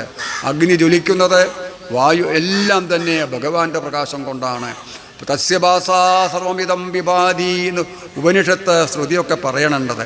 അപ്പോൾ അങ്ങനെയൊക്കെയുള്ള ദേവൻ എന്നാണ് വാസുദേവൻ എന്നുള്ള ശബ്ദത്തിന് അർത്ഥം വരുന്നത്. വാസുദേവ പ്രഭോ. പ്രഭു എന്ന് വെച്ചാലോ? പ്രഭു എന്ന് വെച്ചാൽ ലക്ഷപ്രഭു, കോടിപ്രഭു ഒക്കെ നമ്മൾ കേട്ടിട്ടുണ്ടാവും. ആ പ്രഭുത്വം അല്ല ഇവിടെ ഉള്ളത്. കർത്തും അകർത്തും അന്യതാകർത്തും ശക്തഃ. ചെയ്യാനും ചെയ്യാതിരിക്കാനും വേറെ വിധത്തിൽ ചെയ്യാനും ഒക്കെ കഴിവുള്ള ആളുകളെയാണ് എന്തെന്ന് പറയുക? പ്രഭു, വിഭു എന്നൊക്കെ പറയുക. അപ്പോൾ അതിനൊക്കെ ചെയ്യാനൊക്കെ അതിനൊക്കെ ഉത്തരവാദിത്വവും കഴിവും പ്രാപ്തിയുമുള്ളത് ഭഗവാന് മാത്രമേ ഉള്ളൂ. അതിനാണ് ഭഗവാനെ പ്രഭു, വിഭു എന്നൊക്കെ പറയണത്. അതേപോലെ തന്നെ രാമ. ആ രാമശബ്ദത്തിൻ്റെ അർത്ഥം വളരെ വലുതാണ്. എന്താണ്? നേരത്തെ പറഞ്ഞില്ലേ, രമു എന്ന ധാതുവിൽ നിന്നാണ് രാമൻ എന്ന ശബ്ദമുണ്ടാകുന്നത്. രമന്തേ യോഗിനാനന്ദേ സത്യാനന്ദേ ചിതാത്മനി ഇത് രാമപദേനാസൗ പരം ബ്രഹ്മാഭിധീയതേ എന്നാണ് രാമപദത്തിൻ്റെ നിർവചനവാക്യം പറയണത്. അപ്പോൾ രാമപദത്തിൻ്റെ അർത്ഥം വളരെ, രാമ എന്നുള്ളത്, രാമൻ എന്നുള്ളതൊരു മനുഷ്യനല്ല, ഒരു പുരുഷനല്ല. അതെന്താണ്? ഒരു തത്വമാണ്. പാർവതി രാമതത്വത്തെക്കുറിച്ചാണ് ചോദിച്ചത്. ആ ചോദ്യത്തിൽ നിന്ന് തന്നെ ആ ഉത്തരം സ്പഷ്ടമാണ്. ഈ രാമ എന്നുള്ള നാമം ജപിച്ചിട്ടാണ് പിടിച്ചുപറിക്കാരനായ രത്നാകരൻ വാൽമീകി മഹർഷിയായി തീർന്നത്. മഹാദേവൻ ഈ കഥ പാർവതിക്ക് പറഞ്ഞു കൊടുക്കുന്ന മഹാദേവൻ സദാസമയവും രാമനാമത്തെ സദാകാലവും ജപിച്ചിടും. കാമനാശനൻ ഉമാവല്ലഭൻ മഹേശ്വരൻ രാമ രാമ രാമ എന്നുള്ള താരക ബ്രഹ്മമന്ത്രമാണ് മഹാദേവൻ പാർവതീദേവിയോടുകൂടി സദാസമയവും ജപിച്ചുകൊണ്ടിരിക്കുന്നത്. ഇപ്പോൾ നമ്മുടെ അടുത്ത കാലത്ത് നമ്മുടെ രാഷ്ട്രപിതാവ് മഹാത്മാഗാന്ധി രാമനാമത്തിൻ്റെ അർത്ഥത്തെ ശരിക്കും മനസ്സിലാക്കിയിട്ടുള്ള മഹാത്മാവാണ്. ദേഷ്യം വരുമ്പോൾ രാമനാമം ജപിക്കാനാണ് പറയാറുള്ളത്. വെടിയേറ്റ് മരിച്ചു വീഴുമ്പോഴും എന്ത് ജപിച്ചുകൊണ്ടാണ്? ഹരേ റാം ഹരേ റാം ഹരേ റാം എന്ന് പറഞ്ഞുകൊണ്ടാണ്. അപ്പം അങ്ങനെയൊക്കെയുള്ള രാമനാമം, അങ്ങനെയൊക്കെയുള്ള പിന്നെ ഭഗവാൻ എങ്ങനെയുള്ളവനാണ്? ദയാനിധിയാണ്. ഇത്രത്തോളം കാരുണ്യം വേറെ ആർക്കുമില്ല. ഭട്ടതിരിപ്പാട് നാരായണീയത്തിൽ ശ്ലോകം പറയുന്നുണ്ട്. നിങ്ങൾ നാരായണിയൊക്കെ വായിക്കുന്നവരല്ലേ എല്ലാവരും? നമ്രാണാം സന്നിധൽസേ സതതമപി പുരഃതൈ അനഭ്യർത്ഥിതാനപ്യർത്ഥാൻ കാമാൻ അജസ്രം വിതരസി പരമാനന്ദസാന്ദ്രാം ഗതിം ച ഇത്തം നിശേഷലഭ്യോ നിരവധിക ഫല പാരിജാതോ ഹരേ ത്വം ക്ഷുദ്രം തം ശക്രവാടീദ്രുമം അഭിലഷതി വ്യർത്ഥമർത്തിവ്രജോയം. എന്താണ് ഈ ശ്ലോകത്തിൻ്റെ ഭഗവാന്റെ ആ കാരുണ്യത്തെക്കുറിച്ച്, ഭഗവാന്റെ ആ ദയയെക്കുറിച്ച് ഭട്ടതിരിപ്പാട് പറയുകയാണ്. ആരാണോ ഭഗവാനെ അവിടുത്തെ നമസ്കരിക്കുന്നത്, ഹരേ നാരായണ കൃഷ്ണ വാസുദേവ ജനാർദ്ദന എന്ന് പറഞ്ഞ് അവിടുത്തെ തിരുനാമങ്ങളെ ജപിച്ചുകൊണ്ട് ഭക്തി വളർത്തിക്കൊണ്ട് അവിടുത്തെ പാദങ്ങളിൽ നമസ്കരിക്കുന്നത്, അവരുടെ മുമ്പിൽ ഭഗവാൻ പ്രത്യക്ഷനാകുന്നു. അവർ ചോദിക്കുന്നതും ചോദിക്കാത്തതുമായിട്ടുള്ള വരങ്ങളെ മുഴുവൻ തന്നെ നൽകി ഭഗവാൻ അനുഗ്രഹിക്കുന്നു. അവസാനം ആ പരമപുരുഷാർത്ഥമായിട്ടുള്ള മോക്ഷത്തെ പോലും നൽകുന്നു ഭഗവാൻ. അപ്പോൾ ഭഗവാനോളം കാരുണ്യം ആർക്കും തന്നെയില്ല. അനാഥാശ്രയമാണു ദൈവം. ആരും ശ്രദ്ധിക്കാനില്ലെങ്കിൽ, നാഥനില്ലെങ്കിൽ അവരെ രക്ഷിക്കുവാൻ ആരുണ്ട്? ഭഗവാൻ. മഹാഭാരതം കളിപ്പാട്ടിൽ തുഞ്ചത്തെഴുത്തച്ഛൻ പറയുന്നുണ്ട്, ബന്ധുക്കളില്ലാത്തോർക്കു ബന്ധുവായൊരു കൃഷ്ണൻ എന്നാണ് അവിടെ വിശേഷണം കൊടുക്കുന്നത്. ആരെയും സഹായിക്കാനില്ല, ആരും നോക്കാനില്ലെങ്കിൽ ഭഗവാൻ അവരെ വന്ന് കരകയറ്റും എന്നാണ് ഇതുകൊണ്ടൊക്കെ നമ്മൾ സൂചിപ്പിക്കേണ്ടത്. അപ്പോൾ ദയാനിധിയാണ്. അപ്പോൾ ഇപ്പോൾ നമ്മൾ ഇങ്ങനെ വാക്ക് പറഞ്ഞു പോയാൽ അവസാനിക്കില്ല കേട്ടോ. 2-3 വരികളുടെ അർത്ഥം പറയാനേ സമയം കിട്ടുള്ളൂ. അതുകൊണ്ട് അതിലേക്ക് അത്ര കിടക്കുന്നില്ല. ഇനി അവിടുത്തെ വേദനല്ലാരാലുമേ ഭവാൻ നിർണയം. അങ്ങയെക്കുറിച്ച് ആർക്കും അറിയില്ല. ആർക്കും അങ്ങയുടെ മഹിമ അങ്ങേത് വിധത്തിലാണ്. ചന്നത്വമാർന്നു കനൽ പോലെ മിന്നുന്ന നിൻമഹിമയാർക്കും തിരിക്കരുതു. അന്നു കണ്ടതിനെ വാഴ്ത്തുന്നു മാമുനികൾ എന്നെത്ര തോന്നീ ഹരി നാരായണായ നമാ. തുഞ്ചത്തെഴുത്തച്ഛൻ ഹരിനാമകീർത്തനത്തിൽ ഭഗവാന്റെ മഹിമയെ പറയാണ്. ഋഷിമുനിമാരൊക്കെ പുരാണങ്ങളും ഇതിഹാസങ്ങളും ഒക്കെ എഴുതിയിട്ടുണ്ടല്ലോ. ഇതിലൊക്കെ ഭഗവാന്റെ മഹിമയാണ് പറഞ്ഞിട്ടുള്ളത്. രാമായണത്തിലും മഹാഭാരതത്തിലും ഭാഗവതത്തിലൊക്കെ ഈശ്വര മഹിമയുടെ ആവിഷ്കരണമാണ് അതൊക്കെ തന്നെ. പക്ഷെ അതൊന്നും പൂർണ്ണമായിട്ടില്ല. യഥോ വാചാ നിവർത്തന്തേ അപ്രാപ്യ മനസാ സഹ. വാക്കുകൊണ്ട് പറയാനോ മനസ്സുകൊണ്ട് ചിന്തിക്കാനോ പറ്റാത്ത അത്രയും വിദൂരത്തിലാണ് ഈശ്വരൻ്റെ മഹിമകൾ. അതുകൊണ്ട് അതാണ് ഋഷിമുനിമാരൊക്കെ അവർക്ക് അപ്പോൾ കണ്ടതിനെയും അനുഭവമുള്ളതിനെയും കുറിച്ച് ഇത് പുരാണങ്ങളിലാക്കിയിട്ടും ഇതിഹാസങ്ങളാക്കിയിട്ടും കഥാരൂപേണ നമുക്ക് പറഞ്ഞു തന്നേ ഉള്ളൂ. ഇതുകൊണ്ടൊന്നും തന്നെ ഈശ്വര മഹിമ അവസാനിക്കുന്നില്ല. അന്തർബഹിസ്ഥിതം സർവഭൂതേഷ്വപി. എല്ലാ ജീവജാലങ്ങളുടെ ഉള്ളിലും പുറമേയുമൊക്കെ ശോഭിക്കുന്ന അവിടുത്തെ ആ രൂപമുണ്ടല്ലോ. അതാ രൂപം തവേദം സദാ ഭാതുമാനസേ. അവിടുത്തെ ആ രൂപം എല്ലാ സമയത്തും മനസ്സിൽ വാഴയണമേ, എൻ്റെ മനസ്സിൽ തോന്നണമേ എന്നങ്ങോട്ട് പറയുകയാണ്. രൂപം ഭവേദം സദാ ഭാതുമാനസേ താപസാന്തസ്ഥിതം താപത്രയാപഹം. ആ വരികൾ കണ്ടുവല്ലോ. അത് മുഴു സംസ്കൃത പദമാണ്, മുഴുവൻ തന്നെ ഒരൊറ്റ മലയാളം. ഈ കിളിപ്പാട്ട് പൊതുവെ മലയാളമാണെങ്കിലും ശരി, ചില ദിക്കിൽ തുഞ്ചത്തെഴുത്തച്ഛൻ സംസ്കൃത പദങ്ങളെ വിഭക്തിയന്തമായ സംസ്കൃതം ഒരു മലയാള പദങ്ങളും ഇല്ലാതെ പ്രയോഗിച്ച ഭാഗങ്ങളും കാണാൻ സാധിക്കും. അപ്പോൾ അതിലെ ഒരു ഉദാഹരണമാണ് രൂപം തവേദം സദാഭാതുമാനസേ. അപ്പോൾ തവ ഇതം രൂപം, അങ്ങയുടെ ഈ രൂപം എൻ്റെ മുന്നിൽ കാണുന്ന ലക്ഷ്മണനാൽ സേവിതനായിട്ട് സുഗ്രീവനാലൊക്കെ സേവിതനായി നിൽക്കുന്ന കാളമേഘ നീലശ്യാമളനായിട്ടുള്ള ഈ രൂപമുണ്ടല്ലോ, അതിതാ സദാബാധു മാനസേ, എൻ്റെ മനസ്സിൽ സദാബാധു, എല്ലായ്പ്പോഴും ബാധുച്ച വിളങ്ങണം, പ്രകാശിക്കണം, വന്ന് തത്തിക്കളിച്ചു കൊണ്ടിരിക്കണം. ഇങ്ങനെയുള്ളവനാണ് അങ്ങ്. താപസാന്തസ്ഥിതം താപത്രയാപകം, താപസന്മാരുടെ അന്തത്തിൽ മനസ്സിൽ സ്ഥിതി ചെയ്യുന്നവനാണ്. ശ്രീനാരദാദികളായിട്ടുള്ള മഹർഷിമാരെ, സനകാദികളായ സിദ്ധന്മാരൊക്കെ ഭഗവാനെ അവിടുത്തെ ഈ മഹിമയാണ് സദാസമയവും ബ്രഹ്മാദികളായ ദേവന്മാരെ ഒക്കെ വാഴ്ത്തുന്നത് അവിടുത്തെ മഹിമയാണ്. അവരുടെയൊക്കെ മനസ്സിൽ വിളങ്ങിക്കൊണ്ടിരിക്കുന്ന പിന്നെ എങ്ങനെയുള്ളതാണ് താപത്രയാപകം. താപത്രയം വെച്ചാൽ 3 വിധ ദുഃഖങ്ങൾ, ആധ്യാത്മികം, ആദിദൈവികം, ആദിഭൗതികം മുതലായ 3 വിധ ദുഃഖങ്ങളാൽ പീഡിതരാണ് എല്ലാവരും തന്നെ. അപ്പോൾ ആ ദുഃഖങ്ങളൊക്കെ അതിനെയൊക്കെ ഇല്ലാതാക്കാൻ ആർക്കാണ് സാധിക്കുക? ഭഗവാന്റെ തിരുനാമങ്ങൾ ജപിക്കുക, ഭഗവാന്റെ കഥകൾ കേൾക്കുക, മാഹാത്മ്യങ്ങൾ കീർത്തിക്കുക, സജ്ജനങ്ങളുമായി സഖ്യം ചേർക്കുക. ഇങ്ങനെയൊക്കെ ഭഗവാനിൽ ഭക്തി വളർന്ന ആളുകൾക്ക് എല്ലാ ദുഃഖങ്ങളിൽ നിന്നും ഇല്ലാതാവാൻ സാധിക്കും എന്നങ്ങോട്ട് സൂചിപ്പിക്കുകയാണ്. ഇനി വീണ്ടും തന്നെ ഈ പുത്രകളത്ര മിത്രാർത്ഥി വിഭൂതി കൊണ്ടെത്രയും ദർപ്പിതരായുള്ള മാനുഷർ രാമരാമേതി ജപിക്കയില്ലെന്നുമേ. ഇപ്പോൾ ഭാര്യ, പുത്രൻ, ബന്ധുക്കള്, ധനം, ഇതിലൊക്കെ ആസക്തന്മാരായിട്ടുള്ള ആളുകൾക്ക് ഭഗവാന്റെ നാമം ജപിക്കാനോ ഭഗവാന്റെ കഥകൾ കേൾക്കാനോ ഒന്നും തന്നെ അവർക്ക് സമയമുണ്ടാവില്ല. അവർക്ക് മനസ്സും അനുവദിക്കുന്നില്ല. അവരതിൽപ്പെട്ടങ്ങനെ വിഷയസുഖത്തിൽ കണ്ടങ്ങനെ മുഴുകുകയാണ്. അപ്പം ഞാൻ അങ്ങയോട് പ്രാർത്ഥിക്കുകയാണ്, ഭഗവാനെ രാമരാമേതി, രാമനാമം ജപിക്കായി വരണമേ. എല്ലാ സമയത്തും ആ രാമനാമം ജപിക്കാൻ വേണ്ടി വരണേ. ഈ പ്രാർത്ഥനയാണല്ലോ പൂന്താനം ജ്ഞാനപ്പാനയുടെ ആമുഖത്തിൽ പറഞ്ഞത്. ഗുരുനാഥൻ തുണാജൈക സന്തതം, തിരുനാമങ്ങൾ നാവിന്മേലെപ്പോഴും പിരിയാതെ ഇരിക്കണം നമ്മുടെ നരജന്മം സഫലമാക്കിയിടുവാൻ. നമ്മുടെ നരജന്മം സഫലമാക്കണമെങ്കിൽ അതിനുള്ള ഏറ്റവും എളുപ്പമായിട്ടുള്ള സാധനയാണ് നാമജപം. തിരുനാമങ്ങൾ നാവിന്മേൽ എപ്പോഴും ഭഗവാന്റെ രാമ, കൃഷ്ണ, ദാമോദര, നാരായണ എന്നുള്ള തിരുനാമങ്ങളെ എപ്പോഴും നിരന്തരം ഇടതടവില്ലാതെ നമ്മുടെ നാവിൻ തുമ്പത്തങ്ങനെ വന്ന് വിളങ്ങണമെന്ന് പറയുകയാണ്.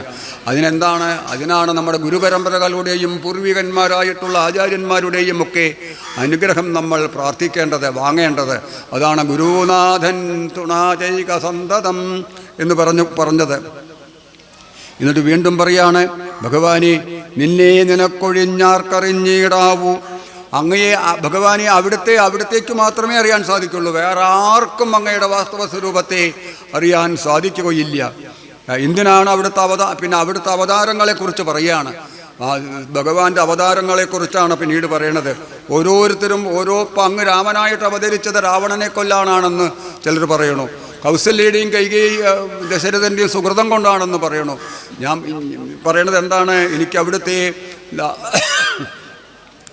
ഭവേസ്മിൻ ക്ലിശ്യമാനാനാം, ഇവിടെ ജനിച്ച് മരിച്ച് ഈ ഭാര്യ, പുത്രൻ, ഗൃഹം, കുടുംബം ഇതിൽപ്പെട്ട് വേളുന്ന ആളുകൾക്ക് ഈ സംസാര സമുദ്രത്തിൽ നിന്ന് കരകയറാൻ എന്താണ് വഴിയായിട്ടുള്ളത്? അവിടുത്തെ കീർത്തിക്കുക, അവരുടെ തിരുനാമം ചൊല്ലുക. അതിന് സൗകര്യമുണ്ടാക്കാൻ വേണ്ടിയിട്ടാണ് അവിടുന്ന് ഇവിടെ അവതരിച്ചിട്ടുള്ളത് എന്നൊക്കെ അങ്ങോട്ട് പറയുന്നു. അവിടുത്തെ കഥ കേൾക്കുന്നവർക്ക് ആദരവോടുകൂടി അത് നിരന്തരം പാഠം ചെയ്യുന്നവർക്ക് ഈ ജനനമരണ സ്വരൂപമായിട്ടുള്ള സംസാരത്തിൽ നിന്ന് എന്നേക്കുമായിട്ട് കരകയറാൻ സാധിക്കും. വീണ്ടും തന്നെ ഇപ്പം ഇങ്ങനെയൊക്കെയുള്ള ഭക്തയാം യോഗിനിയോടരുളി ചെയ്തു ഇങ്ങനെ സ്തുതി നീണ്ടുപോകണു. അതിൽ ഏതാനും ചില വരികളുടെ അർത്ഥം മാത്രമേ പറഞ്ഞിട്ടുള്ളൂ, ഇതുകൊണ്ട് പൂർണ്ണമല്ല. അപ്പോൾ ഈ സ്തുതി കേട്ട് സന്തുഷ്ടനായിട്ടുള്ള ഭഗവാൻ ആ യോഗിനി മാതാവിനോട് പറയുകയാണ്, ഞാൻ സന്തോഷിച്ചിരിക്കണു, എന്താ വേണ്ട വെച്ചാൽ വരം പറഞ്ഞോളൂ എന്ന് പറഞ്ഞു. അപ്പോഴാണ് അവർ പറയണത്, എത്ര കുത്രാഭീവസിക്കലും തൊൽപാദ ഭക്തിക്കിളക്കമുണ്ടാകാതിരിക്കണം. ഞാൻ എവിടെ വസിക്കുകയാണെങ്കിലും, എവിടെ ജനിക്കുകയാണെങ്കിലും, എത്ര ജന്മങ്ങൾ എടുക്കുകയുണ്ടാണെങ്കിലും അവിടുത്തെ തൃപ്പാദ പത്മങ്ങളിൽ എനിക്ക് ഭക്തി ഉണ്ടാവണം. അവിടുത്തെ തിരുനാമങ്ങൾ ജപിക്കുവാൻ എനിക്ക് ശ്രദ്ധയുണ്ടാവണം. അതുമാത്രമേ എനിക്ക് അപേക്ഷയുള്ളൂ എന്ന് പറഞ്ഞു. ആ പ്രഹ്ലാദനും ധ്രുവനും ഒക്കെ ഭഗവാനോട് അപേക്ഷിച്ചത് എന്താണ്? ഭഗവാനെ അവിടുത്തെ പാദങ്ങളിൽ ഭക്തി ഉണ്ടാവേണമേ എന്ന്. നമ്മൾ ഭഗവാനിൽ നിന്ന് വരം വരിക്കുക വെച്ചാൽ എന്താ അതിനർത്ഥം? അതേവരെ ഭജിച്ചതിന് പ്രതിഫലം വാങ്ങി പിരിഞ്ഞു പോകുക എന്നാണ് അർത്ഥമുള്ളത്. ഭക്തനെ സംബന്ധിച്ചിടത്തോളം വരമോ ലൗകിക സുഖങ്ങളോ അല്ല ആഗ്രഹമായിട്ടുള്ളത്. എന്താണ്? ആ ഭഗവാന്റെ നാമം ചൊല്ലി ഭഗവാന്റെ കഥകൾ കേട്ട് ആ ഉണ്ടാകുന്ന ആനന്ദം മോക്ഷം ലഭിച്ചാൽ കൂടി ഉണ്ടാകുകയില്ല. അപ്പോൾ ഭക്തിയേക്കാൾ മോക്ഷത്തെക്കാൾ മേലെയാണ് ആ ഭക്തി എന്നങ്ങോട്ട് സമർപ്പിക്കുകയാണ്. അപ്പോൾ ഇങ്ങനെയൊക്കെയുള്ള എനിക്ക് ദുർജനങ്ങളോടുകൂടി ഒരിക്കലും തന്നെ കൂട്ടുകൂടരുത്. അതുപോലെ തന്നെ എല്ലായ്പ്പോഴും തന്നെ യാതൊരു വരവും എനിക്ക് വേണ്ട, ഈ രൂപം എൻ്റെ മനസ്സിലങ്ങനെ പ്രകാശിക്കണമേ എന്നാണ് ആ യോഗിനി മാതാവ് ആരോട് അരുളി ചെയ്തത്? ശ്രീരാമനോട്. അപ്പോൾ ഏവം ഭവിക്കാ നിനക്കൂ മഹാഭാഗേ, നീ വിചാരിച്ച പോലെ അതൊക്കെ നിനക്ക് വന്നു ചേരട്ടെ, തഥാസ്തു അപ്രകാരം ഭവിക്കട്ടെ എന്ന് പറഞ്ഞ് ദേവിയെ ആ യോഗിനിയെ അനുഗ്രഹിക്കുന്നു. ഭവതിനി എവിടേക്കാണ് പോകേണ്ടത്? ആ നേരെ ബദരീനാഥിലേക്ക് പോകുക എന്ന് പറയുകയാണ്. ബദര്യാശ്രമസ്ഥലം തത്രൈവ നിത്യമെന്നേ ധ്യാനവും ചെയ്തു മുക്വാ കളേബരം പഞ്ചഭൂതാത്മകം. അപ്പം ഇങ്ങനെ നീ അവിടെ ചെന്നിട്ട് എന്ത് ചെയ്യണം? അളകനന്ദാ നദിയിൽ സ്നാനം ചെയ്ത് ആ ഋഷിമാരോടുകൂടി സഹവാസം ചെയ്ത് സജ്ജന സംഘത്താൽ മനസ്സിലെ മനോമാലിന്യങ്ങളും കർമ്മവാസനകളും ഒക്കെ നശിപ്പിച്ച് അവസാനം എൻ്റെ പദത്തെ നിനക്ക് ചേരാൻ സാധിക്കുമെന്ന് ഭഗവാൻ അരുളി ചെയ്യുകയാണ്. അപ്പം ഇതേപോലെ തന്നെയാണ് ഭാഗവതത്തിലെ ഉദ്ധവർക്ക് ഭഗവാൻ തത്വോപദേശം ചെയ്ത് ഉദ്ധവരും തന്നെ ബദരീനാഥിലേക്ക് ഭഗവാന്റെ മെതിയടിയുമായിട്ട് പോകണു. ആ ധ്രുവനും തന്നെ അനവധി കാലം രാജ്യം ഭരിച്ച് രാജാധികാരമൊക്കെ മറ്റുള്ള ആളുകളെ ഏൽപ്പിച്ച് നേരെ പോയത് എവിടേക്കാണ്? ബദരിയിലേക്ക്. ആ ബദരിയിൽ ചെന്ന് എന്താ ചെയ്തത്? ശ്രീരാമദേവനെ ധ്യാനിച്ചിരുന്നുടൻ നാരായണ പദം പ്രാപിച്ചിതവ്യയം. അങ്ങനെ ആ ഭഗവാനെയും ധ്യാനിച്ചുകൊണ്ട് ഭഗവാൻ പറഞ്ഞ വാക്കുകളും കേട്ടുകൊണ്ട് ആ നാരായണൻ്റെ പരമമായിട്ടുള്ള പദത്തെ ആ മോക്ഷപ്രാപ്തിയെ അവൾ എത്തിച്ചേർന്നു എന്നൊക്കെ പറഞ്ഞുകൊണ്ടാണ് ആ സ്വയംപ്രഭയാ മാതാവിൻ്റെ ചരിത്രം അവിടെ സമർപ്പിക്കുന്നത്. ഇനി പറഞ്ഞത് എന്താ വെച്ചാൽ വാനരന്മാരങ്ങനെ പോയിട്ട് എവിടെ എത്തിയിട്ടുണ്ട്? ഒരു സമുദ്രതീരം വരെ എത്തിച്ചേരുകയാണ്. സമുദ്രതീരം വരെ എത്തിച്ചേർന്നു. അവർ വിചാരിക്കുകയാണ് നമ്മളിപ്പോൾ പോന്നിട്ട് എത്ര മാസമായി, എത്ര ആഴ്ചയായി, എത്ര ദിവസമായി എന്ന് നമുക്കറിയില്ല. നമ്മളിപ്പോൾ രാമകാര്യാർത്ഥമായിട്ടാണ് പോകുന്നത്. അപ്പം നത്തമാതിരി നമുക്ക് എന്തില്ല, കലണ്ടറോ പഞ്ചാംഗോ അല്ലെങ്കിൽ ഫോണിലൊക്കെ ഡേറ്റും ആഴ്ചയും സമയമൊക്കെ ഉണ്ടാവുമല്ലോ. അതൊന്നും ഇപ്പോൾ അറിയാൻ പറ്റില്ല. എന്താ ഇപ്പോൾ ചെയ്യുക?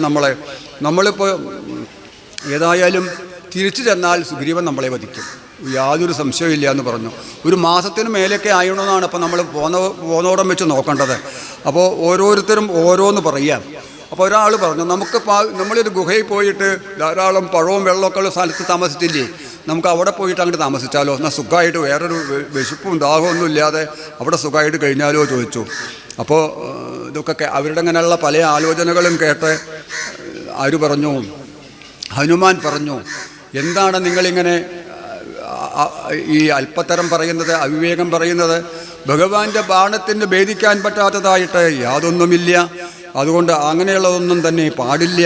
ഇനിയിപ്പോൾ എന്താണ് ചെയ്യേണ്ടത് എന്നറിയാതെ ദുർബോധമുണ്ടാവാൻ, നിങ്ങൾക്കിങ്ങനെ ദുർബുദ്ധി ഉണ്ടാവാൻ എന്താണ് നിങ്ങൾക്ക് കാരണം എന്നൊക്കെ പറയണു. ആവതല്ലാത്തതു ആപത്തു വന്നെടുത്തുക്കുന്ന കാലത്ത് ശോഭിക്കയില്ലടോ സജ്ജനഭാഷിതം എന്ന 2 വരികൾ കണ്ടു. ഈ രാമായണത്തിൻ്റെ ഒരു പ്രത്യേകത, ഈ കിളിപ്പാട്ടിൻ്റെ പ്രത്യേകത എന്താ വെച്ചാൽ എല്ലാ വരികളിലും രാ എന്നും മാ എന്നും ഉള്ള അക്ഷരമുണ്ടാകും. വായിച്ചു നോക്കിയപ്പോൾ നമുക്ക് കാണാൻ സാധിക്കും. അങ്ങനെ ഇല്ലാത്ത വളരെ അപൂർവമായിട്ടുള്ള 2 ഇരടികളെ രാമായണത്തിലുള്ളൂ. അതിലെ ഒരു ഇരടിയാണ് ഇപ്പം ഈ പറഞ്ഞ വാക്കുകൾ. ആപത്തു വന്നെടുത്തിടുന്ന കാലത്ത് ശോഭിക്കയില്ലടോ സജ്ജനഭാഷിതം. നമുക്കൊരാപത്ത് വരുമ്പോൾ ചിലർ നല്ലതൊക്കെ പറഞ്ഞു തരും. ആ നല്ലതൊന്നും കേൾക്കാൻ നമുക്ക് തോന്നുന്നേയില്ല. കാരണം എന്താണ്? ആ കാലത്തിൻ്റെ അല്ലെങ്കിൽ ആപത്തിൻ്റെ മൂർധന്യത്തിൽ എത്തിയിട്ടുള്ള ആളുകൾക്ക് ഒന്നും തോന്നില്ല. അവർ ആ ആപത്തിൽ ചെന്നുപെടും. സജ്ജനങ്ങളുടെ ഭാഷിതമൊന്നും അങ്ങനെ ചെയ്യരുത് എന്ന് അനവധി തവണ പറഞ്ഞാലും അവരത് കേൾക്കില്ല. അത് ആപത്ത് വന്ന കാലത്ത് അങ്ങനെയാണ്. അതുകൊണ്ട് ഇനിയിപ്പോൾ എന്താണ് ചെയ്യേണ്ടത് എന്നറിയാതെ ഏതായാലും നമ്മൾ മരിക്കാൻ വഴിയുള്ളൂ. സുഗ്രീവൻ അവിടെ ചെന്നാൽ ചെല്ലും, നമ്മളെ കൊല്ലും. അതുകൊണ്ട് ആ വാനരന്മാരെല്ലാവരും കൂടി എവിടെ ചെല്ലണോ? നേരെ സമുദ്രതീരത്ത് നമുക്ക് പ്രായോപവേശം ചെയ്ത് മരിക്കുക. പ്രായോപവേശം ചെയ്ത് മരിക്കുക എന്ന് വെച്ചാൽ എന്താണ്? ഭക്ഷണമൊന്നും കഴിക്കാതെ ഒരു വ്രതമാണ് പ്രായോപവേശ വ്രതം. മരിക്കുന്നതുവരെ ജലപാനം കൂടാതെ ഉപവസിക്കുന്നതിനെയാണ് ഇതെന്ന് പറയുക, പ്രായോപവേശം എന്ന് പറയുക. അപ്പോൾ കുറേ കാലം നമ്മൾ ഭക്ഷണമോ വെള്ളമോ ഒന്നും കഴിച്ചിട്ടില്ലെങ്കിൽ എന്നാണ് ദേഹമൊക്കെ ശുഷ്കിച്ച് അവസാനം മരിച്ചു പോകും. അങ്ങനെ മരിക്കാൻ വേണ്ടിയിട്ട് വാനരന്മാരൊക്കെ ആ വരിയായിട്ട് ആ സമുദ്രതീരത്ത് അങ്ങനെ കിടക്കുകയാണ്. കൃഷ്ണ കൃഷ്ണ ഹരി ഹരി ജാനകീ ജീവനസ്മരണം ജയ ജയ രാമ രാമ. പരീക്ഷിത്ത് മഹാരാജാവിന് ബ്രാഹ്മണ ശാപമുണ്ടായി, 7 ദിവസത്തിൻ്റെ ഉള്ളിൽ കർഷകൻ കടിച്ച് മരിക്കട്ടെ എന്ന്. ആ ശാപം കിട്ടിയപ്പോൾ എന്താണ്, അമ്മയുടെ ഗർഭോദരത്തിൽ വെച്ച് തന്നെ അശ്വത്ഥാമാവിൻ്റെ ബ്രഹ്മാസ്ത്രമേറ്റ് മരിച്ചതാണ് താൻ. ഭഗവാന്റെ കാരുണ്യം കൊണ്ടാണ് ഇത്രയും കാലം ജീവിച്ചത്. അപ്പോഴൊക്കെ അദ്ദേഹം എന്ത് ചെയ്യണോ, എല്ലാം ഉപേക്ഷിച്ച് സർവസംഘ പരിത്യാഗം ചെയ്ത് ഗംഗാതീരത്ത് ചെന്ന് പ്രായോപവേശം ചെയ്ത് അങ്ങോട്ട് ജീവിതം ഉപേക്ഷിക്കുകയാണ്. ഇനി 7 ദിവസമല്ലേ ആയുസ്സുള്ളൂ. ആ 7 ദിവസം ഭഗവാനെയും ധ്യാനിച്ച് ഭഗവത് കഥകളും കേട്ട് ഭക്ഷണമൊന്നും കഴിക്കാതെ ആയുസ് അവസാനിപ്പിക്കാൻ വേണ്ടി തീരുമാനിക്കുകയാണ്. അപ്പോഴാണ് ശ്രീശുകൻ വന്ന് പരീക്ഷിത്ത് മഹാരാജാവിന് ഭാഗവതം ഉപദേശിച്ചു കൊടുക്കുന്നതൊക്കെ. അപ്പോൾ അതേമാതിരി പ്രായോപവേശം ചെയ്തവരുടെ ചരിത്രം നമുക്ക് പല ദിക്കിലും കാണാൻ സാധിക്കും. ആ മഹാഭാരതത്തിലെ ആ ഭീഷ്മപിതാമഹൻ ആ പിതൃപ്രസാദത്തിനാൽ അജരാമരനായിട്ടുള്ള ഭീഷ്മപിതാമഹൻ മഹാഭാരത യുദ്ധത്തിൻ്റെ 10-ാം ദിവസം ശരശയിൽ പതിച്ച് 59 ദിവസം ആ കിടന്ന കിടപ്പിൽ കിടക്കുന്നുണ്ട്, ഭഗവാനെയും ധ്യാനിച്ചുകൊണ്ട്. ജലപാനം കൂടാതെയാണ് അദ്ദേഹം കഴിച്ചിരുന്നത്. അപ്പം അങ്ങനെ പ്രായോപവേശം ചെയ്തിട്ടുള്ള ചരിത്രം പലരുടെയുമുണ്ട്. അവർ ദർഭ വിരിച്ചു എല്ലാവരും ദർഭ വിരിച്ച് അതിലങ്ങനെ മരിക്കാൻ വേണ്ടി കിടക്കുകയാണ്. ആ സന്ദർഭത്തിലാണ് ആ മഹേന്ദ്ര പർവ്വതത്തിൻ്റെ ചോട്ടിലുള്ള സമുദ്രത്തിൻ്റെ തീരത്താണ് അവർ കിടക്കുന്നത്. അപ്പോൾ ആ പർവ്വതത്തിൻ്റെ മുകളിൽ നിന്ന് മഹേന്ദ്രാചല ഗുഹാന്തരാൽ ഹൃദ്രം പുറത്തു പതുക്കെ പുറപ്പെട്ടു. ഒരു കഴുകൻ ചിറകറ്റുകൊണ്ട് അവിടെ താമസിക്കുന്നുണ്ട്. അതായത് രാമായണത്തിലെ സഹോദരന്മാരായിട്ടുള്ള 2 സഹോദരന്മാർ രാമായണ കഥയിലെ കഥാപാത്രങ്ങളാണ്. ആരൊക്കെയാണ്? സമ്പാദിയും ജടായുവും രാമായണത്തിലെ കഥാപാത്രങ്ങളാണ് അവർ. സൂര്യൻ്റെ തേരാളിയായിട്ടുള്ള അരുണദേവൻ്റെ പുത്രന്മാരാണ് ഇവർ 2 പേരും. അരുണൻ, ഈ സമ്പാദിയും ജടായുവും. അവർ വളരെ സ്നേഹമാണ്. സഹോദര സ്നേഹത്തിന് അത്യുത്തമ ഉദാഹരണമാണ്. ബാലിസുഗ്രീവന്മാരെ പോലെയോ രാവണ കുംഭകർണ വിഭീഷണന്മാരെ പോലെ പരസ്പരം കലഹിച്ചോ തമ്മിൽ തച്ചിട്ടോ തെറ്റിയിട്ടോ അഭിപ്രായ വ്യത്യാസത്തോട് കൂടിയിട്ടൊന്നും അല്ല അവർ ജീവിച്ചിരുന്നത്.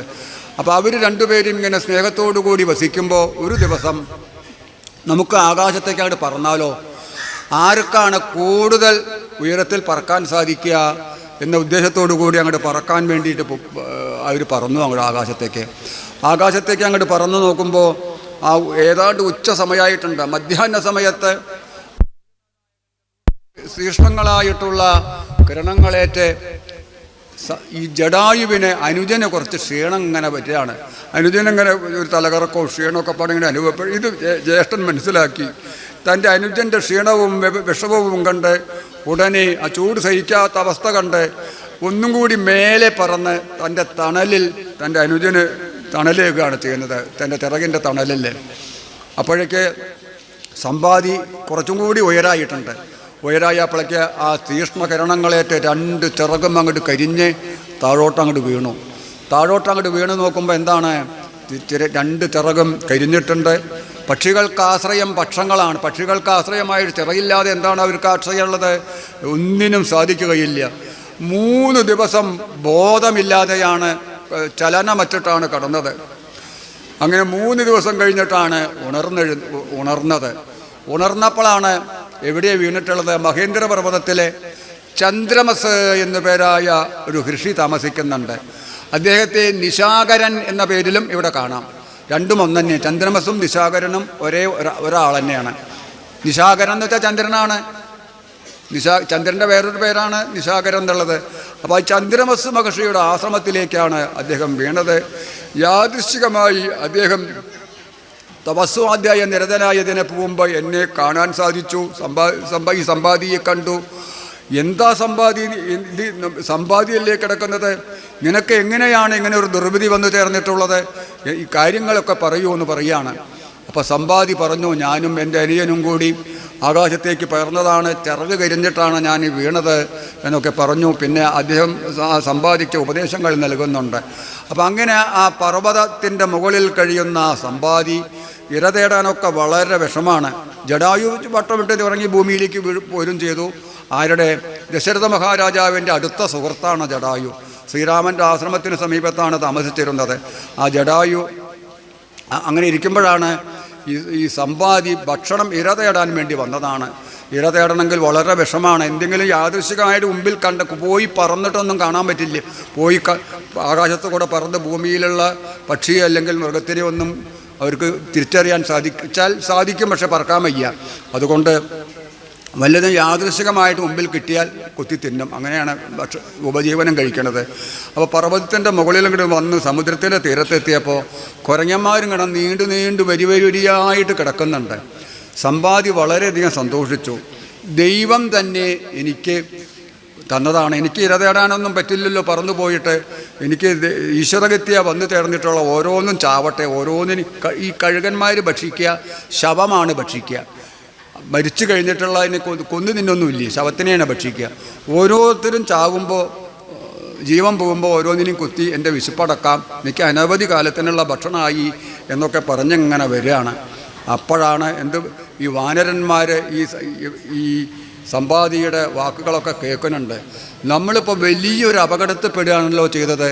കാരണം ആ രാമകാര്യം സാധിക്കാൻ വേണ്ടി നമ്മൾ പുറപ്പെട്ടു. രാമകാര്യം സാധിച്ചില്ല എന്ന് മാത്രമല്ല, ഒരു കഴുകപ്പക്ഷി കൊത്തിത്തിന്ന് മരിക്കേണ്ട ഒരു അവസ്ഥയാണ് നമുക്ക് എത്തിയിട്ടുള്ളത്. രാമകാര്യത്തിനു വേണ്ടി ജീവിതം ഉപേക്ഷിച്ചിട്ട് രാമൻ്റെ അനുഗ്രഹത്താൽ ആ സാരൂപ്യമുക്തി ലഭിച്ചിട്ടുള്ള ജടായു എത്ര പുണ്യവാനാണ്. അത്ര ഭാഗ്യം പോലും നമുക്ക് ലഭിച്ചില്ലല്ലോ എന്ന ആ വാനരന്മാരിങ്ങനെ തമ്മിൽ പറയുകയാണ്. അപ്പോഴാണ് സമ്പാദി ചോദിക്കണത്, എന്താ നിങ്ങൾ ഈ പറയണത്? നിങ്ങൾ ആരാണ്? നിങ്ങൾ ജടായു എന്നൊക്കെ പറയുന്നുണ്ടല്ലോ. ജടായു രാവണൻ്റെ ചിറകേറ്റ് വീണ്ടും ഭഗവാന്റെ കാരുണ്യം പ്രകാരം സാരൂപ്യമുക്തി പ്രാപിച്ചു എന്നൊക്കെ പറയുന്നുണ്ടല്ലോ. നിങ്ങൾ വാസ്തവത്തിൽ ആരാണ് എന്ന് ചോദിക്കുകയാണ്. അപ്പോൾ ആ വാനരന്മാർ പറഞ്ഞു, ഞങ്ങൾ ശ്രീരാമദൂതന്മാരാണ്, സീതയെ അന്വേഷിച്ച് വന്നതാണ്. സീതയെ കാണാഞ്ഞ് ദേഹത്യാഗം ചെയ്ത് മരിക്കാൻ വേണ്ടി ഞങ്ങൾ ദേഹത്യാഗം ചെയ്യാൻ വേണ്ടി പുറപ്പെട്ടതാണ്. അതുകൊണ്ട് നിങ്ങൾ എന്താ ഈ ജടായു എന്ന് കേട്ടപ്പോൾ അങ്ങ് ഇത്ര വിഷമിക്കണത് ചോദിച്ചു. നിങ്ങൾ പറഞ്ഞിട്ടുള്ള ജടായു എൻ്റെ സഹോദരനാണ്.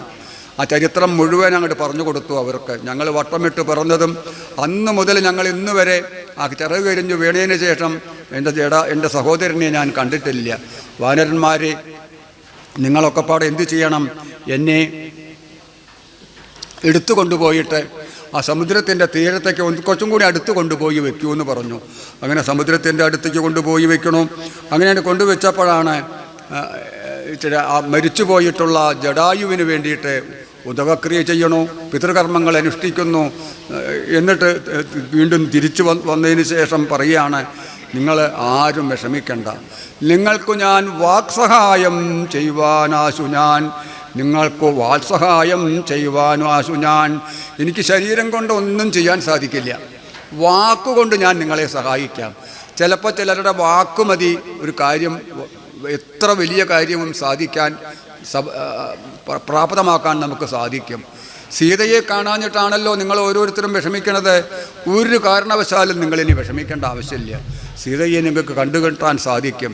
സീത എവിടെയാണ് ഇരിക്കുന്നത്? സീത രാവണൻ്റെ ലങ്കാനഗരത്തിലെ അശോകവനത്തിൽ ശിംശിവാവൃക്ഷത്തിൻ്റെ ചുവട്ടിലാണ് സീതാദേവി അധിവസിക്കുന്നത്. എനിക്ക് ഇവിടെ ഇരുന്ന് കാണാൻ സാധിക്കുന്നുണ്ട്. നമുക്കു കാണാം ഹൃദ്രനാകയാൽ. ഈ കഴുകന്മാർക്ക് ദൃഷ്ടി വളരെ സൂക്ഷ്മമാണ്. എത്ര ഉയരത്തിൽ കൂടി അവർ പറക്കുകയാണെങ്കിലും ചോട്ടിലുള്ള ചെറിയൊരു കോഴിക്കുട്ടിയെ അവർക്ക് കാണാൻ സാധിക്കും. അത്രയാണ് അവരുടെ ദൃഷ്ടി. എനിക്ക് ഇവിടെ ഇരുന്ന 100 യോജന അപ്പുറത്തുള്ള ആ സീതാദേവിയെ എനിക്കിവിടെ ഇരുന്ന് കാണാൻ സാധിക്കുന്നുണ്ട്. നിങ്ങളിൽ സമർത്ഥനായിട്ടുള്ള ഒരാളെ ഈ സമുദ്രം ചാടിക്കടന്ന് ആ സീതാദേവിയെ കണ്ട് ആ ശ്രീരാമചന്ദ്രനുമായിട്ട് നിങ്ങൾ എന്ത് ചെയ്യണം? ഈ വിവരം ചെന്ന് പറയുക എന്ന് പറയുകയാണ്. എന്ന് പറഞ്ഞിട്ട് സമ്പാദി തന്നോട് പൂർവ്വവൃത്താന്തങ്ങൾ മുഴുവൻ തന്നെ പറഞ്ഞു കൊടുത്തു. ആ വീണപ്പോൾ ആ നിശാകര മഹർഷി, അതായത് ചന്ദ്രമസ്ത മഹർഷി, എന്തു സമ്പാദേ വിരൂപനായി വന്നതീനെന്തു മൂല മതി ആലാടകപ്പെട്ടതും എത്രയും ശക്തനായൊരു നിനക്കിന്നു ദഗ്ധമാവാനെന്തു പക്ഷം പറക നീ. വളരെ ശക്തിശാലിയാണ് സമ്പാദി. സമ്പാദിയുടെ അനുജനായിട്ടുള്ള ജടായു രാവണനുമായിട്ട് യുദ്ധം ചെയ്ത ചരിത്രം നമ്മൾ സീതയെ തട്ടിക്കൊണ്ടുപോകുമ്പോൾ കണ്ടു. രാവണനെ വശം കെടുത്തി. രാവണൻ്റെ കുതിരകളെ കൊന്നു, തേര് നശിപ്പിച്ചു, കൊടിമരം മുറിച്ചു. രാവണനെ ചിറകുകൊണ്ട് അടിച്ചും കൊക്കുകൊണ്ട് കൊത്തിയും കാലുകൊണ്ട് നഖം കീറിയും അദ്വരത്തിങ്ങൾ ചെന്നു സുനകൻ മന്ത്രം കൊണ്ട് ശുദ്ധമാം പുരോടാംശം കൊണ്ടുപോകുന്ന പോലെ യാഗശാലയിൽ ചെന്ന് പവിത്രമായ ഹവിസ്ത എപ്രകാരമാണോ ഒരു നായ പട്ടി അശുദ്ധമാക്കി എടുത്തു കൊണ്ടുപോകുന്നത്, അതേപോലെയല്ലേ സംശുദ്ധയായിട്ടുള്ള സീതാദേവിയെ നീ കൊണ്ടുപോകുന്നത് എന്ന് പറഞ്ഞിട്ടാണ് രാവണനെ വശം കെടുത്തിയത്. രാവണനാക്കെ വശം കിട്ടു. ഒരു രക്ഷയില്ല ഇനി ജടായുവിൻ്റെ മുമ്പിൽ പിടിച്ചു നിൽക്കാൻ. രാവണൻ അവസാനമായിട്ട് രാവണൻ്റെ ഒരു അസ്ത്രമുണ്ട്. എന്താണ്? ചന്ദ്രഹാസം. ചന്ദ്രഹാസം എടുത്തുള്ള വാൾ എടുക്കേണ്ടി വരികയാണ്.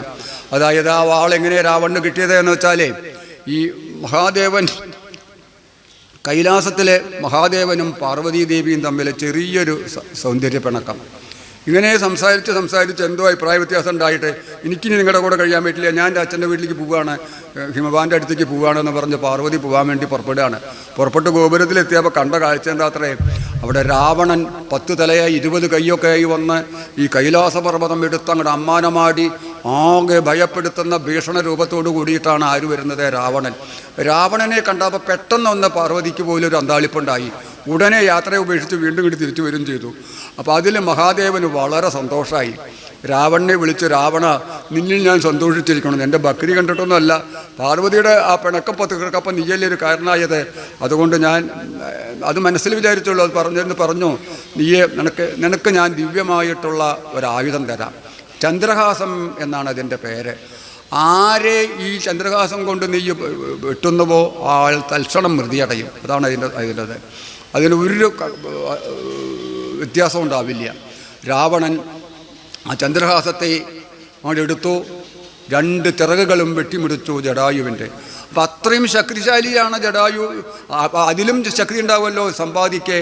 അങ്ങനെയുള്ള നിനക്ക് എങ്ങനെയാണ് ഈ വിഷമസ്ഥിതി വന്നു ചേർന്നത് എന്നൊക്കെയാണ് ചോദിച്ചപ്പോൾ ഞാൻ പറഞ്ഞു, ജടായു പറഞ്ഞു, എനിക്കിനി ജീവിച്ചിരിക്കണം തന്നെ ആഗ്രഹമില്ല, എങ്ങനെയെങ്കിലും മരിച്ചു പോയാൽ മതി എന്നുള്ള സ്ഥിതി വരെ എത്തിച്ചേർന്നു. എനിക്ക് ഈ ചിറകില്ലാതെ പാറി നടക്കാനും പറ്റില്ല, ഭക്ഷണം തേടാനും പറ്റില്ല, ഒന്നിനും എനിക്ക് പറ്റില്ല.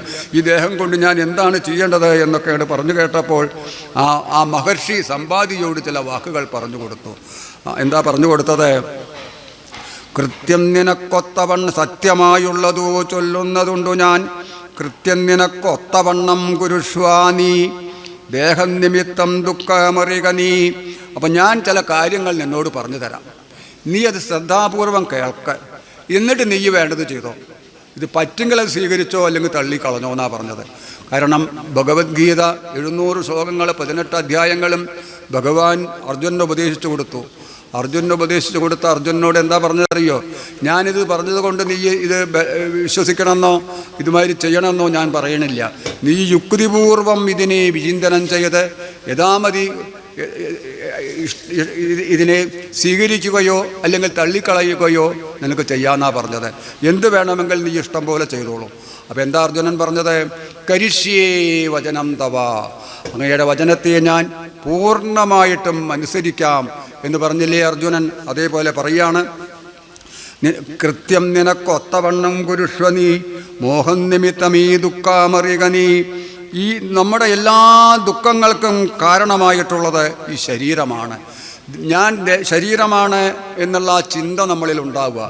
ഞാൻ വാസ്തവത്തിൽ എന്താണ്? ഞാൻ ശരീരമല്ല, ദേഹമല്ല, ഇന്ദ്രിയമല്ല, ബുദ്ധിയല്ല, ഞാൻ സച്ചിദാനന്ദ സ്വരൂപനായിട്ടുള്ള ആത്മാവാണ് എന്നുള്ള ചിന്തയാണ് നമുക്ക് വേണ്ടത്. നമ്മൾ ആ കാര്യങ്ങൾ താരയോട് ഉപദേശിക്കുന്ന അവസരത്തിൽ ഞാൻ കുറേയൊക്കെ വിസ്തരിച്ചിട്ടുണ്ട്. അപ്പോൾ അതിലേക്ക് ഇനി കിടക്കണില്ല. ദേഹമോർക്കൽ കർമ്മസംഭവം നിർണയം. കർമ്മത്തിൽ നിന്നാണ് നമ്മുടെ ഓരോ കർമ്മത്തിൻ്റെ ഫലമായിട്ടാണ് നമ്മുടെ ദേഹമുണ്ടാകുന്നത്. പൂർവജന്മാർത്ഥ്യത കർമ്മപത്രേ ഭുവി സർവലോകർക്കും സുഖദുഃഖ കാരണം എന്ന് പറയാണ്.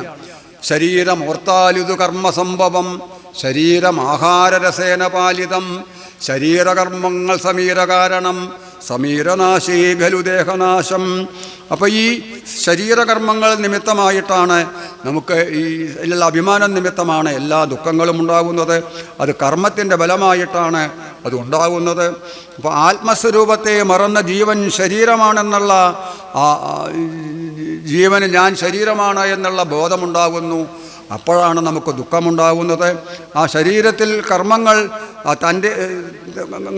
തൻ്റേതായി ധരിച്ച് ജീവൻ ആ ശരീരത്തെ സുഖിപ്പിക്കുവാൻ വേണ്ടിയിട്ട് ഓരോ കർമ്മങ്ങളങ്ങനെ അനുനിമിഷം ചെയ്തുകൊണ്ടിരിക്കുകയാണ്. ആ പുണ്യകർമ്മങ്ങളൊക്കെ അനുഭവിക്കാൻ വേണ്ടിയിട്ട് പുണ്യകർമ്മങ്ങളൊക്കെ ചെയ്തിട്ടുണ്ടെങ്കിൽ നമുക്ക് എന്തുണ്ടാവണോ? ആ സ്വർഗപ്രാപ്തി ഉണ്ടാവണു. ദുഷ്കർമ്മങ്ങളുടെ ഫലമായിട്ട് നരകപ്രാപ്തി ഉണ്ടാകുന്നു. പുണ്യം ക്ഷയിച്ചിട്ടുള്ള ജീവൻ ആദ്യം എവിടെ എത്തിച്ചേരുക? ആ ചന്ദ്രമണ്ഡലത്തിൽ. അപ്പോൾ നമ്മൾ ആ യൗവനകാലത്ത് ഭാര്യ, പുത്രൻ, ഗൃഹം, കുടുംബം ഇതിലൊക്കെ അഭിമാനത്തോടു കൂടി അങ്ങനെ കഴിഞ്ഞുകൂടുകയാണ്. അങ്ങനെയൊക്കെ അങ്ങനെ അഭിമാനത്തോടു കൂടി കഴിഞ്ഞ് ഇതിൽ പരം സുഖം യാതൊന്നുമില്ല എന്നൊക്കെ അങ്ങനെ കഴിഞ്ഞ് ജീവിക്കുമ്പോഴേക്ക് കുറേ അങ്ങോട്ട് കഴിയുമ്പോഴേക്ക് എന്തായിരുന്നു? രോഗമൊക്കെ വന്ന് ശരീരമൊക്കെ പ്രായമായി ജീർണിച്ച വൃദ്ധാവസ്ഥയിലേക്ക് എത്തിച്ചേരുന്നു. വൃദ്ധാവസ്ഥയിലേക്ക് എത്തിയാലോ വൃദ്ധസ്ഥാവൽ ചിന്താസക്ത. ആ കഴിഞ്ഞ കാര്യങ്ങളെക്കുറിച്ച് അങ്ങനെ ചിന്തിച്ച് നമുക്ക് സമയം കഴിയാനേ വാർദ്ധക്യത്തിൽ സാധിക്കുകയുള്ളൂ. മുമ്പത്തെ പോലെ വീട് ഭരിക്കാനോ ധനം സമ്പാദിക്കാനോ ഒന്നും സാധിക്കുകയില്ല. ആ വീട്ടിലുള്ള ആളുകൾ അവജ്ഞയോടുകൂടി തരുന്നതും കഴിച്ച് കാലക്ഷേപം കഴിക്കേണ്ടി വരും. കീനാശായിവ ഗോചര. അതിന് ഭാഗവതത്തിലെ ഉദാഹരണം പറയേണ്ടത് നമ്മുടെ വീട്ടിൽ കന്നും പയക്കളും പാടത്ത് പൂട്ടുന്ന പോത്തും കാളയൊക്കെ ഉണ്ടെങ്കിൽ അതിനെ കൃഷിപ്പണിക്ക് ഉപകരിക്കാൻ പറ്റിയിട്ടില്ലെങ്കിൽ പിന്നെ എന്താ നമ്മൾ ചെയ്യുക? അതിന് വേണ്ട പോലെ വൈക്കോലും കൊടുക്കില്ല, പുല്ലും കൊടുക്കില്ല. അതിനെ അവഗണനയോടുകൂടിയല്ലേ കാണുക. അതേപോലെ അങ്ങനെ ആവും. അപ്പോഴേക്ക് പ്രായമാകുമ്പോഴേക്ക് കണ്ണു കാണില്ല, ചെവി കേൾക്കില്ല, പല്ല് കൊഴിഞ്ഞു പോവും, ശരീരമൊക്കെ ചുക്കിച്ചുളിയും, ജരാനരകൾ വന്ന് ബാധിക്കും. ആകെ വിഷമത്തിലായി ആ ശരശയ്യയിലങ്ങനെ മരണശയ്യയിലങ്ങനെ കിടക്കും. ഊർജ്ജശ്വാസം വലിച്ചുകൊണ്ട് നമ്മളിതാ ആളുകളൊക്കെ നമ്മുടെ ചുറ്റുപാടും വരും. പക്ഷേ ഒന്നും അങ്ങോട്ട് പറയാനോ ഒന്നും നമുക്ക് മനസ്സിലാക്കാനോ പറയണതൊന്നും കേൾക്കാനോ സാധിക്കുകയില്ല. നാലുപുറം ആളുകളൊക്കെ വന്ന് വല്യമ്മാമനെന്നെ മനസ്സിലായോ എന്നൊക്കെ ചോദിക്കും. എവിടെ എന്ത് പറയാനാണ്? ഒന്നും പറയാൻ സാധിക്കാതെ ആകെ വിഷമിക്കുകയാണ്. അങ്ങനെ അങ്ങോട്ട് കഴിയുമ്പോഴേക്ക് ഊർജ്ജശ്വാസം പോകുന്നു, ജീവൻ പോകുന്നു. ജീവൻ അങ്ങോട്ട് പോയതോടുകൂടി എന്ത് ചെയ്യുന്നു? ആ സമയത്ത് 2 യമദൂതന്മാർ നമ്മുടെ മുമ്പിൽ അങ്ങോട്ട് ഉണ്ടാകും. ആ യമദൂതന്മാർ വന്ന് ആ ദേഹം അവിടെ വീഴും. ആ ജീവനെ യാതനാശരീരത്തിലേക്ക് മാറ്റി ആ യാതനാശരീരം അങ്ങോട്ട് കൊണ്ടുപോകും. ആ ആളുടെ പുണ്യപാപങ്ങൾക്കനുസരിച്ചിട്ടുള്ള ഫലങ്ങൾ അനുഭവിക്കാൻ വേണ്ടിയിട്ട്, ആ പുണ്യമാണെങ്കിൽ നല്ല ലോകത്തെ അനുഭവിക്കാം. ഇപ്പോൾ പാപം ചെയ്തിട്ടുണ്ടെങ്കിൽ ഓരോ പാപത്തിനും അനുസരിച്ചിട്ടുള്ള ശിക്ഷ ആ പോകുന്ന വഴിക്ക് നൽകി അവസാനം നരകത്തിലേക്ക് അങ്ങോട്ട് കൊണ്ടുപോകുന്നു. ആ നരകത്തിൽ രൗദ്രം, കുംഭീഭാഗം, താമിശ്രം, അതിതാമിശ്രം, രൗരവം, മഹാതാമിശ്രം മുതലായിട്ടുള്ള 28 നരകങ്ങളെക്കുറിച്ച് പറയുന്നുണ്ട്. ഈ ഓരോ കർമ്മങ്ങളും ചെയ്തിട്ടുള്ളവർക്ക് ഇന്ന നരകങ്ങൾ യമധർമ്മരാജാവ് അവിടെ വിധിച്ചിട്ടുണ്ട്. യമധർമ്മരാജാവ് തൻ്റെ കണക്കെഴുതുന്ന മന്ത്രിയുണ്ട്, മുസ്തനുണ്ട്, ആര്? ചിത്രഗുപ്തനോട് ഇവരുടെ ഗുണദോഷങ്ങൾ അടങ്ങിയിട്ടുള്ള പട്ടിക കൊണ്ടുവരാൻ പറയും. അപ്പോൾ ഗുണദോഷങ്ങൾ അടങ്ങിയിട്ടുള്ള പട്ടിക ഓരോന്നും കൃത്യമായിട്ട് നമ്മളൊന്നും ഇതൊന്നും ആരും അറിയാതെ ചെയ്തിട്ടുണ്ടെന്ന് ശരി ചിത്രഗുപ്തൻ അറിഞ്ഞിരിക്കും. അവിടെ എഴുതി വെച്ചിട്ടുണ്ടാകും. അതനുസരിച്ചുള്ള ശിക്ഷകളെ നമുക്ക് അനുഭവിക്കേണ്ടി വരും. എൻ പാപമൊക്കെ അറിവതിനു ചിത്രഗുപ്തനോടെ സമ്പൂർണ്ണ ലിഖിതകരം കേട്ടു ധർമ്മപതി എമ്പക്കലുള്ള ദുരിതം പാർത്തു കാണും അമ്പൂരുഹാക്ഷാഹരി നാരായണായ നമാ.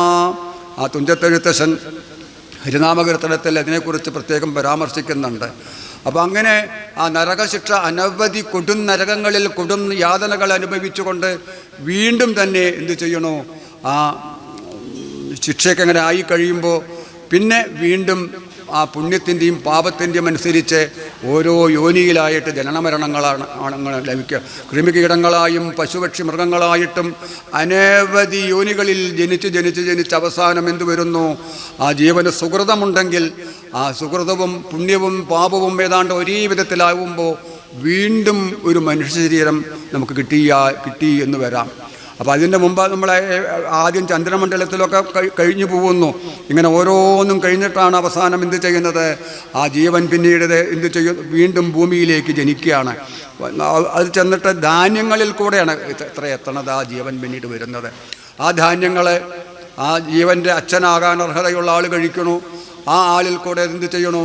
അമ്മയുടെ ഗർഭോദരത്തിലേക്ക് എത്തുന്നു. പിന്നെ ആ ജീവന് വീണ്ടും എന്ത് ലഭിക്കുന്നു? ഒരു ജന്മം ലഭിക്കാൻ വേണ്ടി പോവുകയാണ്. അപ്പോൾ അങ്ങനെ ഇവിടെ പ്രത്യേകം എടുത്ത് പറയുന്നുണ്ട്.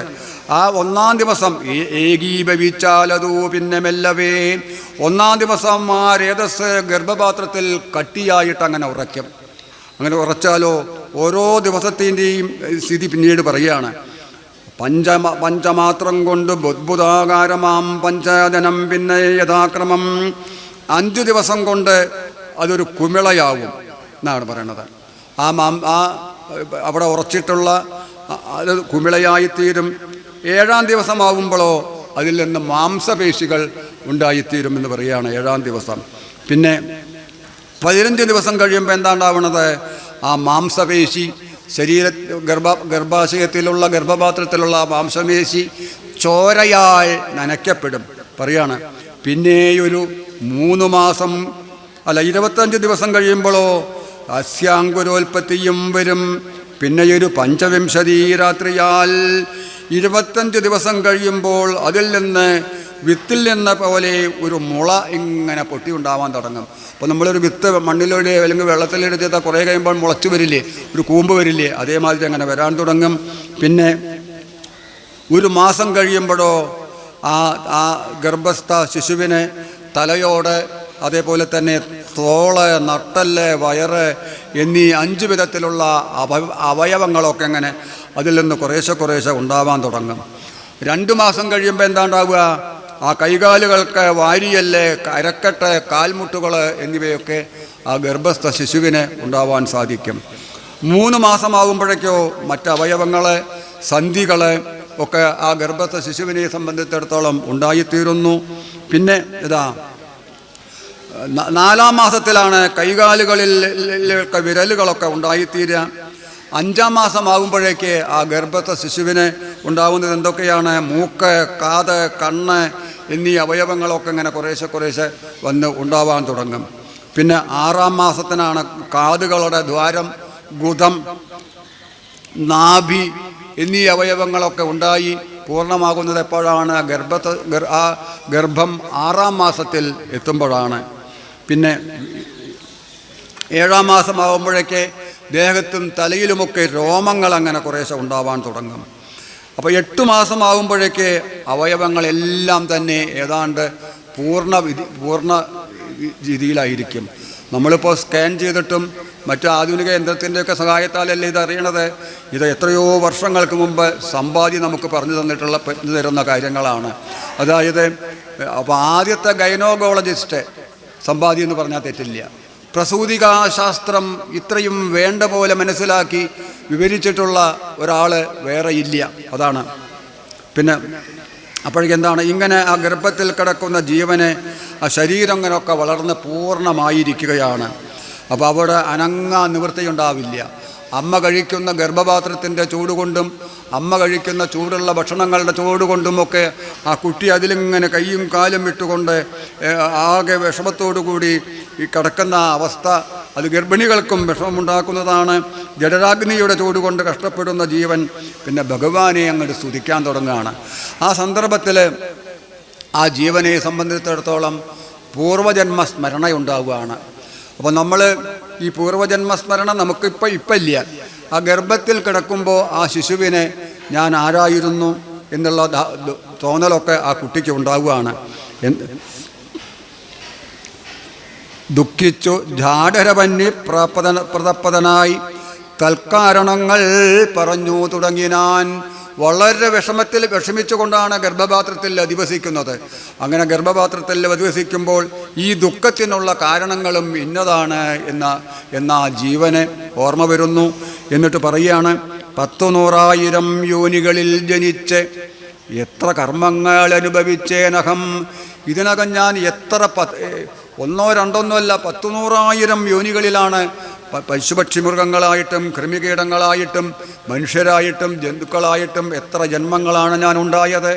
പുത്രധാരാർത്ഥ ബന്ധുക്കൾ സംബന്ധവും എത്ര 100,000 കോടി കഴിഞ്ഞതോ. ഞാൻ അനവധി ആളുകളുടെ അച്ഛനായിട്ടുണ്ട്, അമ്മയായിട്ടുണ്ട്, ഭാര്യയായിട്ടുണ്ട്, ഭർത്താവായിട്ടുണ്ട്, കുട്ടിയായിട്ടുണ്ട്. എത്ര കോടിക്കണക്കിനാണതൊക്കെ കഴിഞ്ഞിട്ടുള്ളത്. നിത്യ കുടുംബൈകവസക്തനായി വിത്തമന്യോന്യം മാർജിച്ചതന്വഹം. ആ കുടുംബം ഭരിക്കാൻ വേണ്ടിയിട്ട്, വീട് പുലർത്താൻ വേണ്ടിയിട്ട് ഞാൻ അന്യായമായ രീതിയിൽ ഒരുപാട് അധർമ്മ പ്രവൃത്തികൾ ചെയ്തിട്ടുണ്ട്. ചെയ്യാൻ പാടില്ലാത്തത് പലതും ചെയ്തിട്ടുണ്ട്. വിഷ്ണു സ്മരണവും ചെയ്തുകൊണ്ടില്ല ഞാൻ. എന്നാൽ ഒക്കെ അധർമ്മങ്ങളെ ചെയ്തിട്ടുള്ളൂ, വേണ്ടാത്തതേ ചെയ്തിട്ടുള്ളൂ. ഒരു തവണയെങ്കിലും ഈശ്വരനെ ഒന്ന് സ്മരിക്കുക ഞാൻ ഉണ്ടായിട്ടില്ല. എന്തെങ്കിലും ധർമ്മകാര്യങ്ങൾക്ക് വേണ്ടി ഞാൻ ചെലവഴിക്കുകയാകട്ടെ, ഒരു സത്സംഗം നടക്കുന്ന ദിക്കിലേക്ക് പോകുകയാകട്ടെ, ഭഗവാനെ സംബന്ധിച്ച കഥകൾ കേൾക്കുകയാകട്ടെ, ഒന്നും തന്നെ ഞാൻ ചെയ്തിട്ടില്ല. കൃഷ്ണ കൃഷ്ണേരീ ജപിച്ചില്ലൊരിക്കലും തൽഫലമെല്ലാം അനുഭവിച്ചിടുന്നീ. ഇപ്പോൾ ഇവിടെ കിടന്നു ഞാനിങ്ങനെ. അപ്പം ഞാൻ ഇവിടെ കിടന്നുകൊണ്ട് അതിൻ്റെയൊക്കെ ഫലമാണ് ഇപ്പോൾ ഞാൻ അനുഭവിക്കുന്നത്. നല്ല കർമ്മങ്ങൾ ചെയ്താലാണ് നമുക്ക് നല്ല ജന്മവും അതേപോലെ തന്നെ നല്ല ഫലങ്ങളും അനുഭവിക്കാൻ പറ്റുള്ളൂ. അതൊന്നും ചെയ്യാത്തതിൻ്റെ ഫലമായിട്ടാണ് ഈ ഗർഭപാത്രത്തിൽ കിടന്ന് ഞാനിങ്ങനെ നരകയാതന അനുഭവിക്കേണ്ടത് എന്നങ്ങോട്ട് പറയുകയാണ്. മാത്രമല്ല ഭഗവാനോട് പ്രാർത്ഥിക്കുകയാണ്, എങ്ങനെയെങ്കിലും എന്നെ ഈ ഗർഭപാത്രത്തിൽ നിന്ന് ഒന്ന് പുറത്തേക്ക് പ്രവേശിപ്പിക്കണമേ എന്ന് പറയുകയാണ്. അങ്ങനെ വന്നിട്ടുണ്ടെങ്കിൽ ഞാൻ എന്തു ചെയ്യും? ദുഷ്കർമ്മമൊന്നുമേ ചെയ്യുന്നതല്ല ഞാൻ.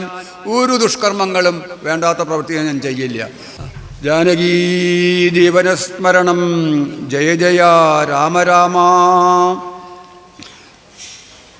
നാരായണസ്വാമി തന്നെ ഒഴിഞ്ഞു മറ്റാരെയും പൂജിക്കയില്ല ഞാൻ എന്നുമേ.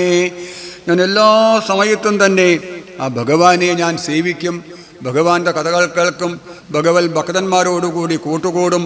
സത്യം സത്യം എന്നങ്ങനെ പറയുകയാണ്. അപ്പം പിന്നെ വീണ്ടും തന്നെ എന്താ പറയുന്നത്? ഇത്യാദി ചിന്തിച്ചു ജീവനും ഭക്തിയാ ഭഗവത് സ്തുതി തുടങ്ങിയാൻ. ആ ഗർഭപാത്രത്തിൽ ഇരുന്നു കൊണ്ട് ഇങ്ങനെ ചിന്തിച്ചുകൊണ്ട് ആ ജീവൻ ഭഗവാനെയും സ്മരിച്ചുകൊണ്ട് ഭഗവാനെയും സ്തുതിച്ചുകൊണ്ട് അങ്ങനെ കഴിയുകയാണ്. അങ്ങനെ കഴിയുമ്പോഴാണ് എന്താണ് 10 മാസം തികയും വിധവു ഭൂതലേ ചിത്തതാപേന പിറക്കും വിധിവശാൽ. ആ സൂതിമാരുതൻ അങ്ങനെ വീശാൻ തുടങ്ങിയിട്ടുണ്ടെങ്കിൽ ആ പ്രസവം അടുക്കുന്നു. ആ പ്രസവിച്ച് കിഴപ്പോട്ടാണ് വീടിനോട് കൂടിയിട്ട് അതൊക്കെ ഇതേവരെ ഉണ്ടായിരുന്ന ഓർമ്മയും ഒക്കെ മറന്ന് വെറും ഒരു പ്രാകൃത ശിശുവായിട്ട് തീരുന്നു. ആ ഗർഭത്തിൽ കിടക്കുമ്പോൾ 8 മാസം കഴിഞ്ഞാൽ നമുക്ക് പൂർണ്ണബോധവും ജ്ഞാനവും ഉണ്ടാവും. അത് പ്രസവിച്ച് വീണതോട് കൂടിയിട്ട് ആ സ്മരണയൊക്കെ ഇല്ലാതായി. പിന്നീട് എന്താണ്? വീണ്ടും തന്നെ ആ ബാല്യം, കൗമാരം, യൗവനം, വാർദ്ധക്യം മുതലായ അവസ്ഥകളൊക്കെ അങ്ങനെ ചെയ്യണു. വീണ്ടും തന്നെ ഓരോ അധർമ്മപ്രവൃത്തികൾ ചെയ്യണു. അങ്ങനെ കുടുംബം ഭരിക്കണു. ഭാര്യ, പുത്രൻ, ഗൃഹം, കുടുംബം ഇതിൽപ്പെട്ട് അങ്ങനെ ഉഴലുന്നു. സംസാര ദുഃഖങ്ങൾ അങ്ങനെ വീണ്ടും വീണ്ടും വരികയാണ് ചെയ്യുന്നത്. അപ്പോൾ എന്താണ് അതിൽ നിന്ന് രക്ഷപ്പെടാൻ വഴി? ഇവിടെ പറയണു, ബാല്യദുഃഖങ്ങളെ എന്തു ചൊല്ലാവതും. ആ ബാല്യകാലത്തൊക്കെ ഉണ്ടാകുന്ന ദുഃഖത്തെക്കുറിച്ച് എങ്ങനെയാണ് വർണ്ണിക്കേണ്ടത്? യൗവന ദുഃഖവും വാർദ്ധക്യ ദുഃഖവും സർവവും ഓർത്തോളം ഏതും പൊറാസകേ. യൗവനകാലത്തുള്ള എപ്പോഴും തന്നെ ദുഃഖസഞ്ചയമാണ്, ആണ് ജീവിതത്തിൽ ആകമാനം നോക്കിയാൽ നമുക്ക് കാണാൻ സാധിക്കുന്നത്. സർവവും ഓർത്തോളം ഏതും പൊറാസകേ. ഇതൊന്നും തന്നെ നമുക്ക് സഹിക്കാൻ പറ്റാത്തതാണ്. അപ്പോൾ വർണ്ണിച്ചു ഞാൻ പറയുന്നു വൃഥാബലാൽ.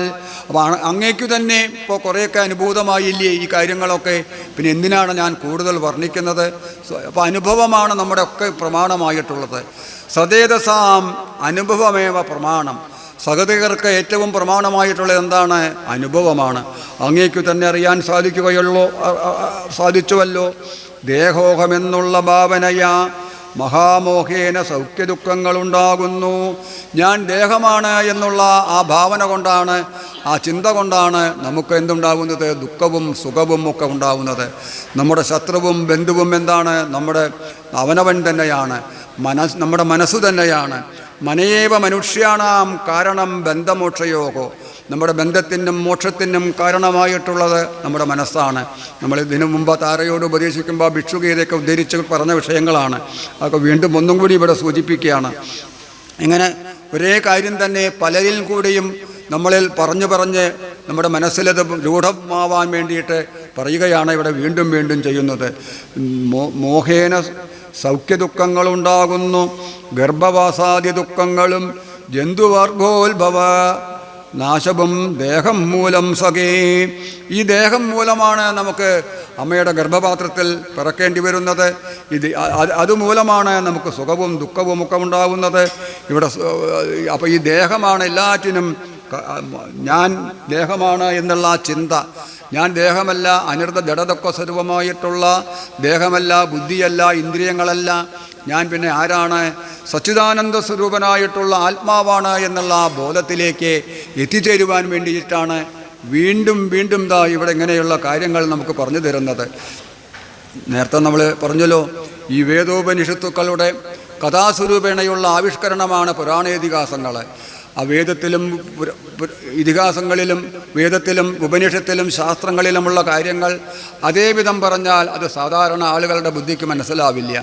അപ്പോൾ അതിനെ കഥാസ്വരൂപേണയുള്ള പുരാണങ്ങളും ഇതിഹാസങ്ങളുമാക്കി വ്യാസൻ, വാൽമീകി മുതലായിട്ടുള്ള ഋഷീശ്വരന്മാരെ നമുക്ക് പറഞ്ഞു തരാണ്. അപ്പോൾ ആ തത്വം തന്നെയാണ് രാമായണത്തിൽ കൂടെയും പ്രതിപാദിക്കുന്നത്. ഇങ്ങനെയുള്ള തത്വജ്ഞാന ഉപദേശത്തിൽ കൂടെയും സ്തുതിയിൽ കൂടെയും വേദാന്ത പ്രകരണങ്ങളിൽ കൂടെയും ആ പരമമായിട്ടുള്ള തത്വം നമ്മുടെ മനസ്സിൽ ഉറപ്പിക്കുക എന്നതാണ് ഇതുകൊണ്ടൊക്കെ സാധിക്കുന്ന ആ ലക്ഷ്യം എന്നുകൂടി ഇവിടെ സൂചിപ്പിക്കുകയാണ്. ദേഹാദികളിൽ മമത്വമുപേക്ഷിച്ച് ദേഹമകന്ന ആത്മജ്ഞാനിയായി വാഴുക നീ. അങ്ങ് എന്തു ചെയ്യണം? ഈ ദേഹത്തിലുള്ള ആ മമത്വത്തെ അങ്ങോട്ട് ഉപേക്ഷിക്കൂ. എന്നിട്ട് എന്താ ചെയ്യേണ്ടത്? ആത്മജ്ഞാനിയായിട്ട്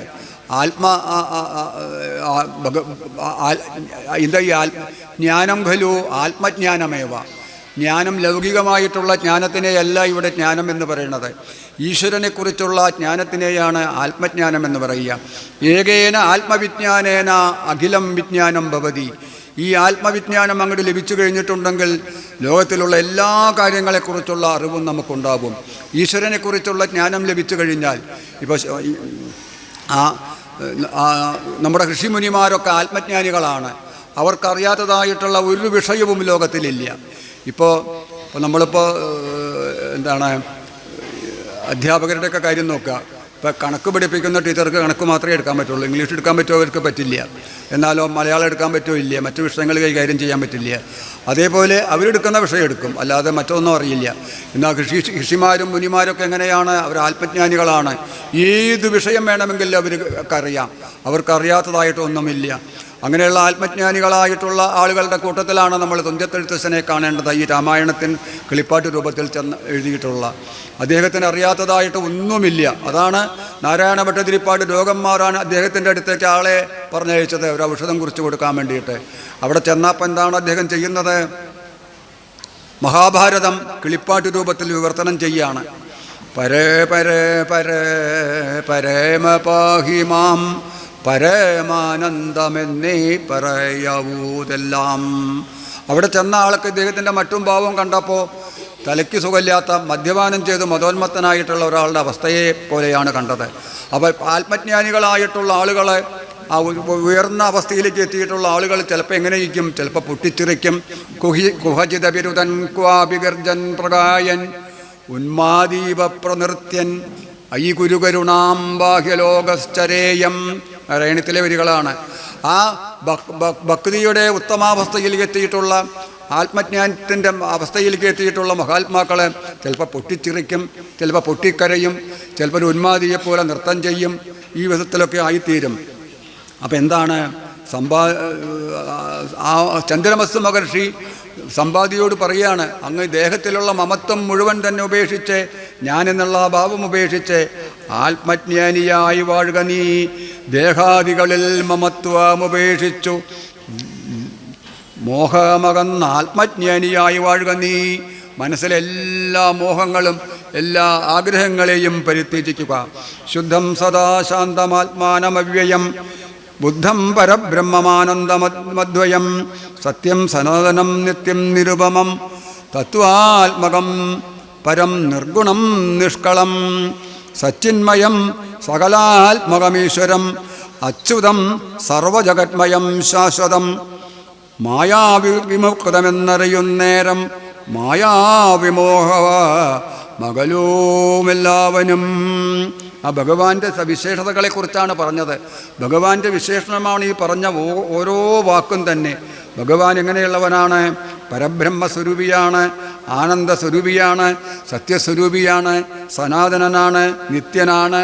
ഉപമിക്കാൻ വേറെ ഇല്ലാത്ത വേറൊന്നിനോട് ഉപമിക്കാൻ പറ്റില്ല. ഭട്ടേരിപ്പാട് ആ ബ്രഹ്മത്തിൻ്റെ ലക്ഷണമല്ലേ ആദ്യം നാരായണീയത്തിൽ പറയണത്? സാന്ദ്രാനന്ദാവബോധാത്മകമനുപമിതം കാലദേശാവധിഭ്യാം നിർമുക്തം നിത്യമുക്തം നിഗമശതസഹസ്രേണ നിർഭാസ്യമാനം അസ്പഷ്ടം ദൃഷ്ടമാത്രേ പുനരൊരു പുരുഷാർത്ഥാത്മകം ബ്രഹ്മതത്വം എന്ന് പറഞ്ഞില്ലേ? ആ ബ്രഹ്മതത്തിൻ്റെ തത്വത്തിൻ്റെ നിർവചനമാണ് ഈ ബ്രഹ്മം എന്ന് വെച്ചാൽ എന്താണ്? ബ്രഹ്മി എന്ന ധാതുവിൽ നിന്നാണ് ബ്രഹ്മം എന്ന ശബ്ദമുണ്ടാകുന്നത്. ബ്രഹ്മണത്വം, വ്യാപകത്വം, ബൃഹത്വം എന്നൊക്കെയാണ് അതിനർത്ഥം പറയുന്നത്. അപ്പോൾ അതെങ്ങനെയുള്ളതാണ്? അതിനെ ഉപമിക്കാൻ പറ്റില്ല, വാക്കുകളെ കൊണ്ട് പറയാൻ സാധിക്കുകയില്ല. സച്ചിദാനന്ദ സ്വരൂപമാണ്, ശ്രുതികളാലും ആരാലും അറിയാൻ പറ്റില്ല. അപ്പോൾ അങ്ങ് സച്ചിന്മയമായിട്ടുള്ളതാണ്, സർവ്വലോകത്തിനും ഈശ്വരനായിട്ടുള്ളതാണ്, അച്യുതനാണ്. അച്യുതൻ എന്ന് വെച്ചാൽ നാശമില്ലാത്തവനാണ്, സർവ്വജഗന്മയം ലോകം മുഴുവൻ നിറഞ്ഞിട്ടുള്ളവനാണ്, ശാശ്വതനാണ്, എന്നെന്നും നിലനിൽക്കുന്നവനാണ്. അപ്പം ഇങ്ങനെയൊക്കെ മനസ്സിലാക്കിയിട്ട് എല്ലാ മായാബദ്ധത്തിൽ നിന്നും മോഹത്തിൽ നിന്നും അങ്ങോട്ട് ഒഴിവാക്കുക. പ്രാരബ്ധകർമ്മ വേഗാനുരൂപം ഭുവി പാരമാർത്യാത്മനാ വാഴുക നീ സഖേ. അപ്പോൾ നമ്മളൊക്കെ പ്രാരബ്ധ കർമ്മങ്ങൾ അനുഭവിക്കാൻ വേണ്ടിയിട്ടാണ് ഇവിടെ ജനിച്ചിട്ടുള്ളത്. അതൊക്കെ പ്രാരബ്ധമാണ് എന്ന് നമ്മുടെ പ്രാരബ്ധമാണ് എന്ന് വിചാരിച്ചുകൊണ്ട് അതിനോടൊന്നും ബന്ധപ്പെടാതെ ഈ പറഞ്ഞ കാര്യങ്ങളൊക്കെ മനസ്സിലാക്കിക്കൊണ്ട് വാഴുക, അതാണ് വേണ്ടത് എന്നങ്ങോട്ട് പറയുകയാണ്. മറ്റൊരുപദേശവും പറയാം.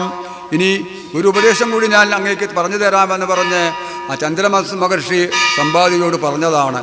അങ്ങിപ്പോൾ ഇങ്ങനെ എന്നും വിഷമിച്ച് കഴിയേണ്ടി വരില്ല. അങ്ങേക്കും തന്നെ ഭാവിയിൽ നന്നാവാനുള്ള അവസരമുണ്ട്.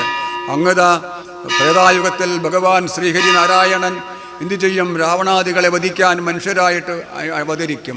ആ ഭഗവാന്റെ ദൂതന്മാർക്ക് വാക്സഹായം ചെയ്യുക. അതോടുകൂടി അങ്ങയുടെ എല്ലാ വിഷമങ്ങളും തീരും എന്നാണ് പറയുകയാണ്. അപ്പോഴേക്കതാ ആ കരിഞ്ഞു പോയിട്ടുള്ള ചിറകുകളൊക്കെ അങ്ങോട്ട് തന്നെ വരുന്നു. വന്നതു കാൺമിൻ ചിറകുകൾ പുത്തനായി എന്നേ വിചിത്രമേ നന്നെത്രയും. ആ ഭഗവാന്റെ കാര്യങ്ങൾ ആ വാക്സഹായം ചെയ്തതിൻ്റെ ഫലമായിട്ട് രണ്ടുപേർക്കും അത് പ്രയോജനപ്രദമാവുകയാണ്. സമ്പാദിക്കും പുതിയ ചിറകുകളുണ്ടായി, വാനരന്മാർക്ക് സീതയെ കാണാനുള്ള പ്രചോദനവുമായി. ഉത്തമതാപസന്മാരുടെ വാക്യവും സത്യമല്ലാതെ വരികയില്ലേതുമേ. അപ്പം മഹാത്മാക്കൾ പറഞ്ഞിട്ടുള്ള ഒരു കാര്യം സത്യമായിട്ടേ വന്നു ചേരുകയുള്ളൂ, അതൊരിക്കലും മിഥ്യയാകുകയില്ല.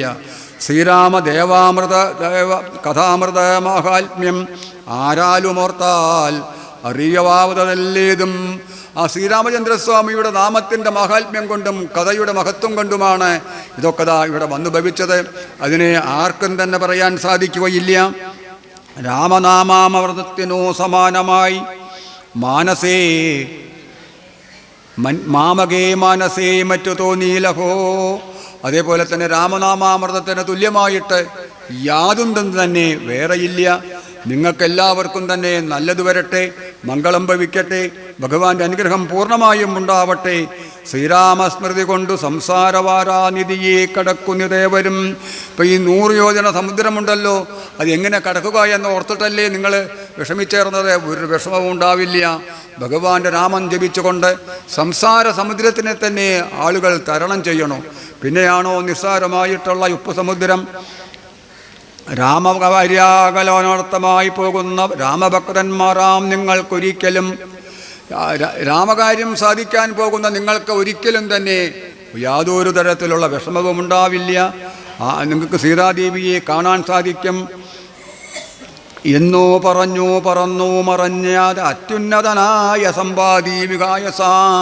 വീണ്ടും ആ വാനരന്മാരെ അനുഗ്രഹിച്ച് ആശീർവദിച്ച് ആ ചിറക് വന്ന സമ്പാദി ആകാശത്തിലൂടെ അങ്ങോട്ട് പറന്നുപോയി. അത്യുന്നതായ സമ്പാദി വിഹായസ, വിഹായസ ആകാശം, ആകാശത്തിൽ കൂടെ സമ്പാദി അങ്ങനെ പറന്നു പോയി. വാനരന്മാർക്ക് വളരെയധികം സന്തോഷമായി. പിന്നെ ഇനി അവർ സമുദ്രത്തിനെ ലംഘനം ചെയ്യാനുള്ള ആ സമുദ്രലംഘന ചിന്തയിലേക്കൊക്കെ കിടക്കുകയാണ് തുടർന്നുള്ള ഭാഗങ്ങൾ. അപ്പോൾ നമുക്കും തന്നെ പുണ്യപ്രദമായിട്ടുള്ള ഈ കർക്കിടക മാസത്തിലെ രാമായണത്തിലെ ഇപ്പോൾ അനവധി കാര്യങ്ങൾ വളരെ ചുരുക്കമായിട്ട് നമുക്കിവിടെ പറയാൻ സാധിച്ചു. അപ്പോൾ ഈ രാമായണത്തിലെ ഓരോ കഥകളും തന്നെ ആധ്യാത്മികവും അതേപോലെ ഭൗതികവുമായ നിരവധി തത്വരത്നങ്ങൾ അടുക്കി വെച്ചിട്ടുള്ള ഒരു പേടകമാണ് രാമായണം. ആ പെട്ടി അങ്ങോട്ട് തുറന്നിട്ടുണ്ടെങ്കിൽ അത് നമുക്ക് ഓരോന്നും മനസ്സിലാക്കാൻ സാധിക്കും. അപ്പോൾ 4 വിധ സഹോദരന്മാർ, രാമലക്ഷ്മണ ഭരത ശത്രുഘ്നന്മാർ, രാവണ കുംഭകർണ വിഭീഷണന്മാർ, പിന്നെ ആരാണ് ബാലി സുഗ്രീവന്മാർ, ജടായു സമ്പാദിമാർ, ഇങ്ങനെ 4 സഹോദരന്മാരുടെ ചരിത്രമാണ് രാമായണ കഥ എന്ന് പറഞ്ഞാൽ തെറ്റില്ല. നമ്മൾ ആരെപ്പോലെയാണ് ജീവിക്കേണ്ടത്? ഉത്തമ ഭ്രാതൃസ്നേഹത്തിന് രാവണനെ പോലെയോ കുംഭകർണ വിഭീഷണന്മാരെ പോലെയോ ബാലി സുഗ്രീവന്മാരെ പോലെയോ തമ്മിൽ കഴിയേണ്ടത്. ആ രാമലക്ഷ്മണ ഭരത ശത്രുഘ്നന്മാരാണ് സഹോദര സ്നേഹത്തിന് ഉത്തമമായിട്ടുള്ളത്. അപ്പം അങ്ങനെ പല കാര്യങ്ങൾ ഓരോ കഥകളിൽ കൂടെയും നമുക്ക് ഇവിടെ മനസ്സിലാക്കി തരുന്നു. ഓരോ കഥയുടെ പിന്നിലും ഓരോ തത്വമാണ് അടങ്ങിയിട്ടുള്ളത്. അപ്പോൾ ആത്മനിയന്ത്രണം, ധർമ്മനിഷ്ഠ, ജീവകാരുണ്യം, ഇത് 3മാണ് നമ്മുടെ ജീവിതത്തിൻ്റെ വിജയത്തിന് അടിസ്ഥാനമായിട്ടുള്ളത്. ഇത് 3മുള്ളവർക്ക് ജീവിതത്തിൽ എല്ലാ ദിക്കിലും സർവത്ര വിജയമുണ്ടാകുമെന്ന് രാമായണം നമ്മെ മനസ്സിലാക്കി തരുന്നു.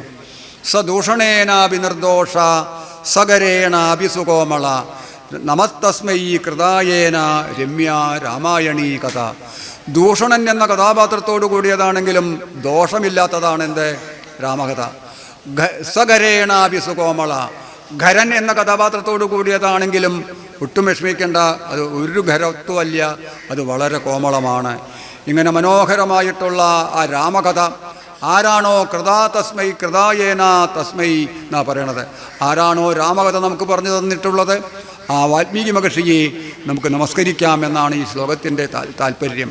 അപ്പോൾ നമുക്കും തന്നെ ആ പുണ്യപ്രദമായിട്ടുള്ള കർക്കിടക മാസത്തിൽ ഭഗവത് സന്നിധിയിരുന്നു കൊണ്ട് ഇത്രയും കാര്യങ്ങളൊക്കെ കേൾക്കാൻ സാധിച്ചു, പറയാൻ സാധിച്ചു.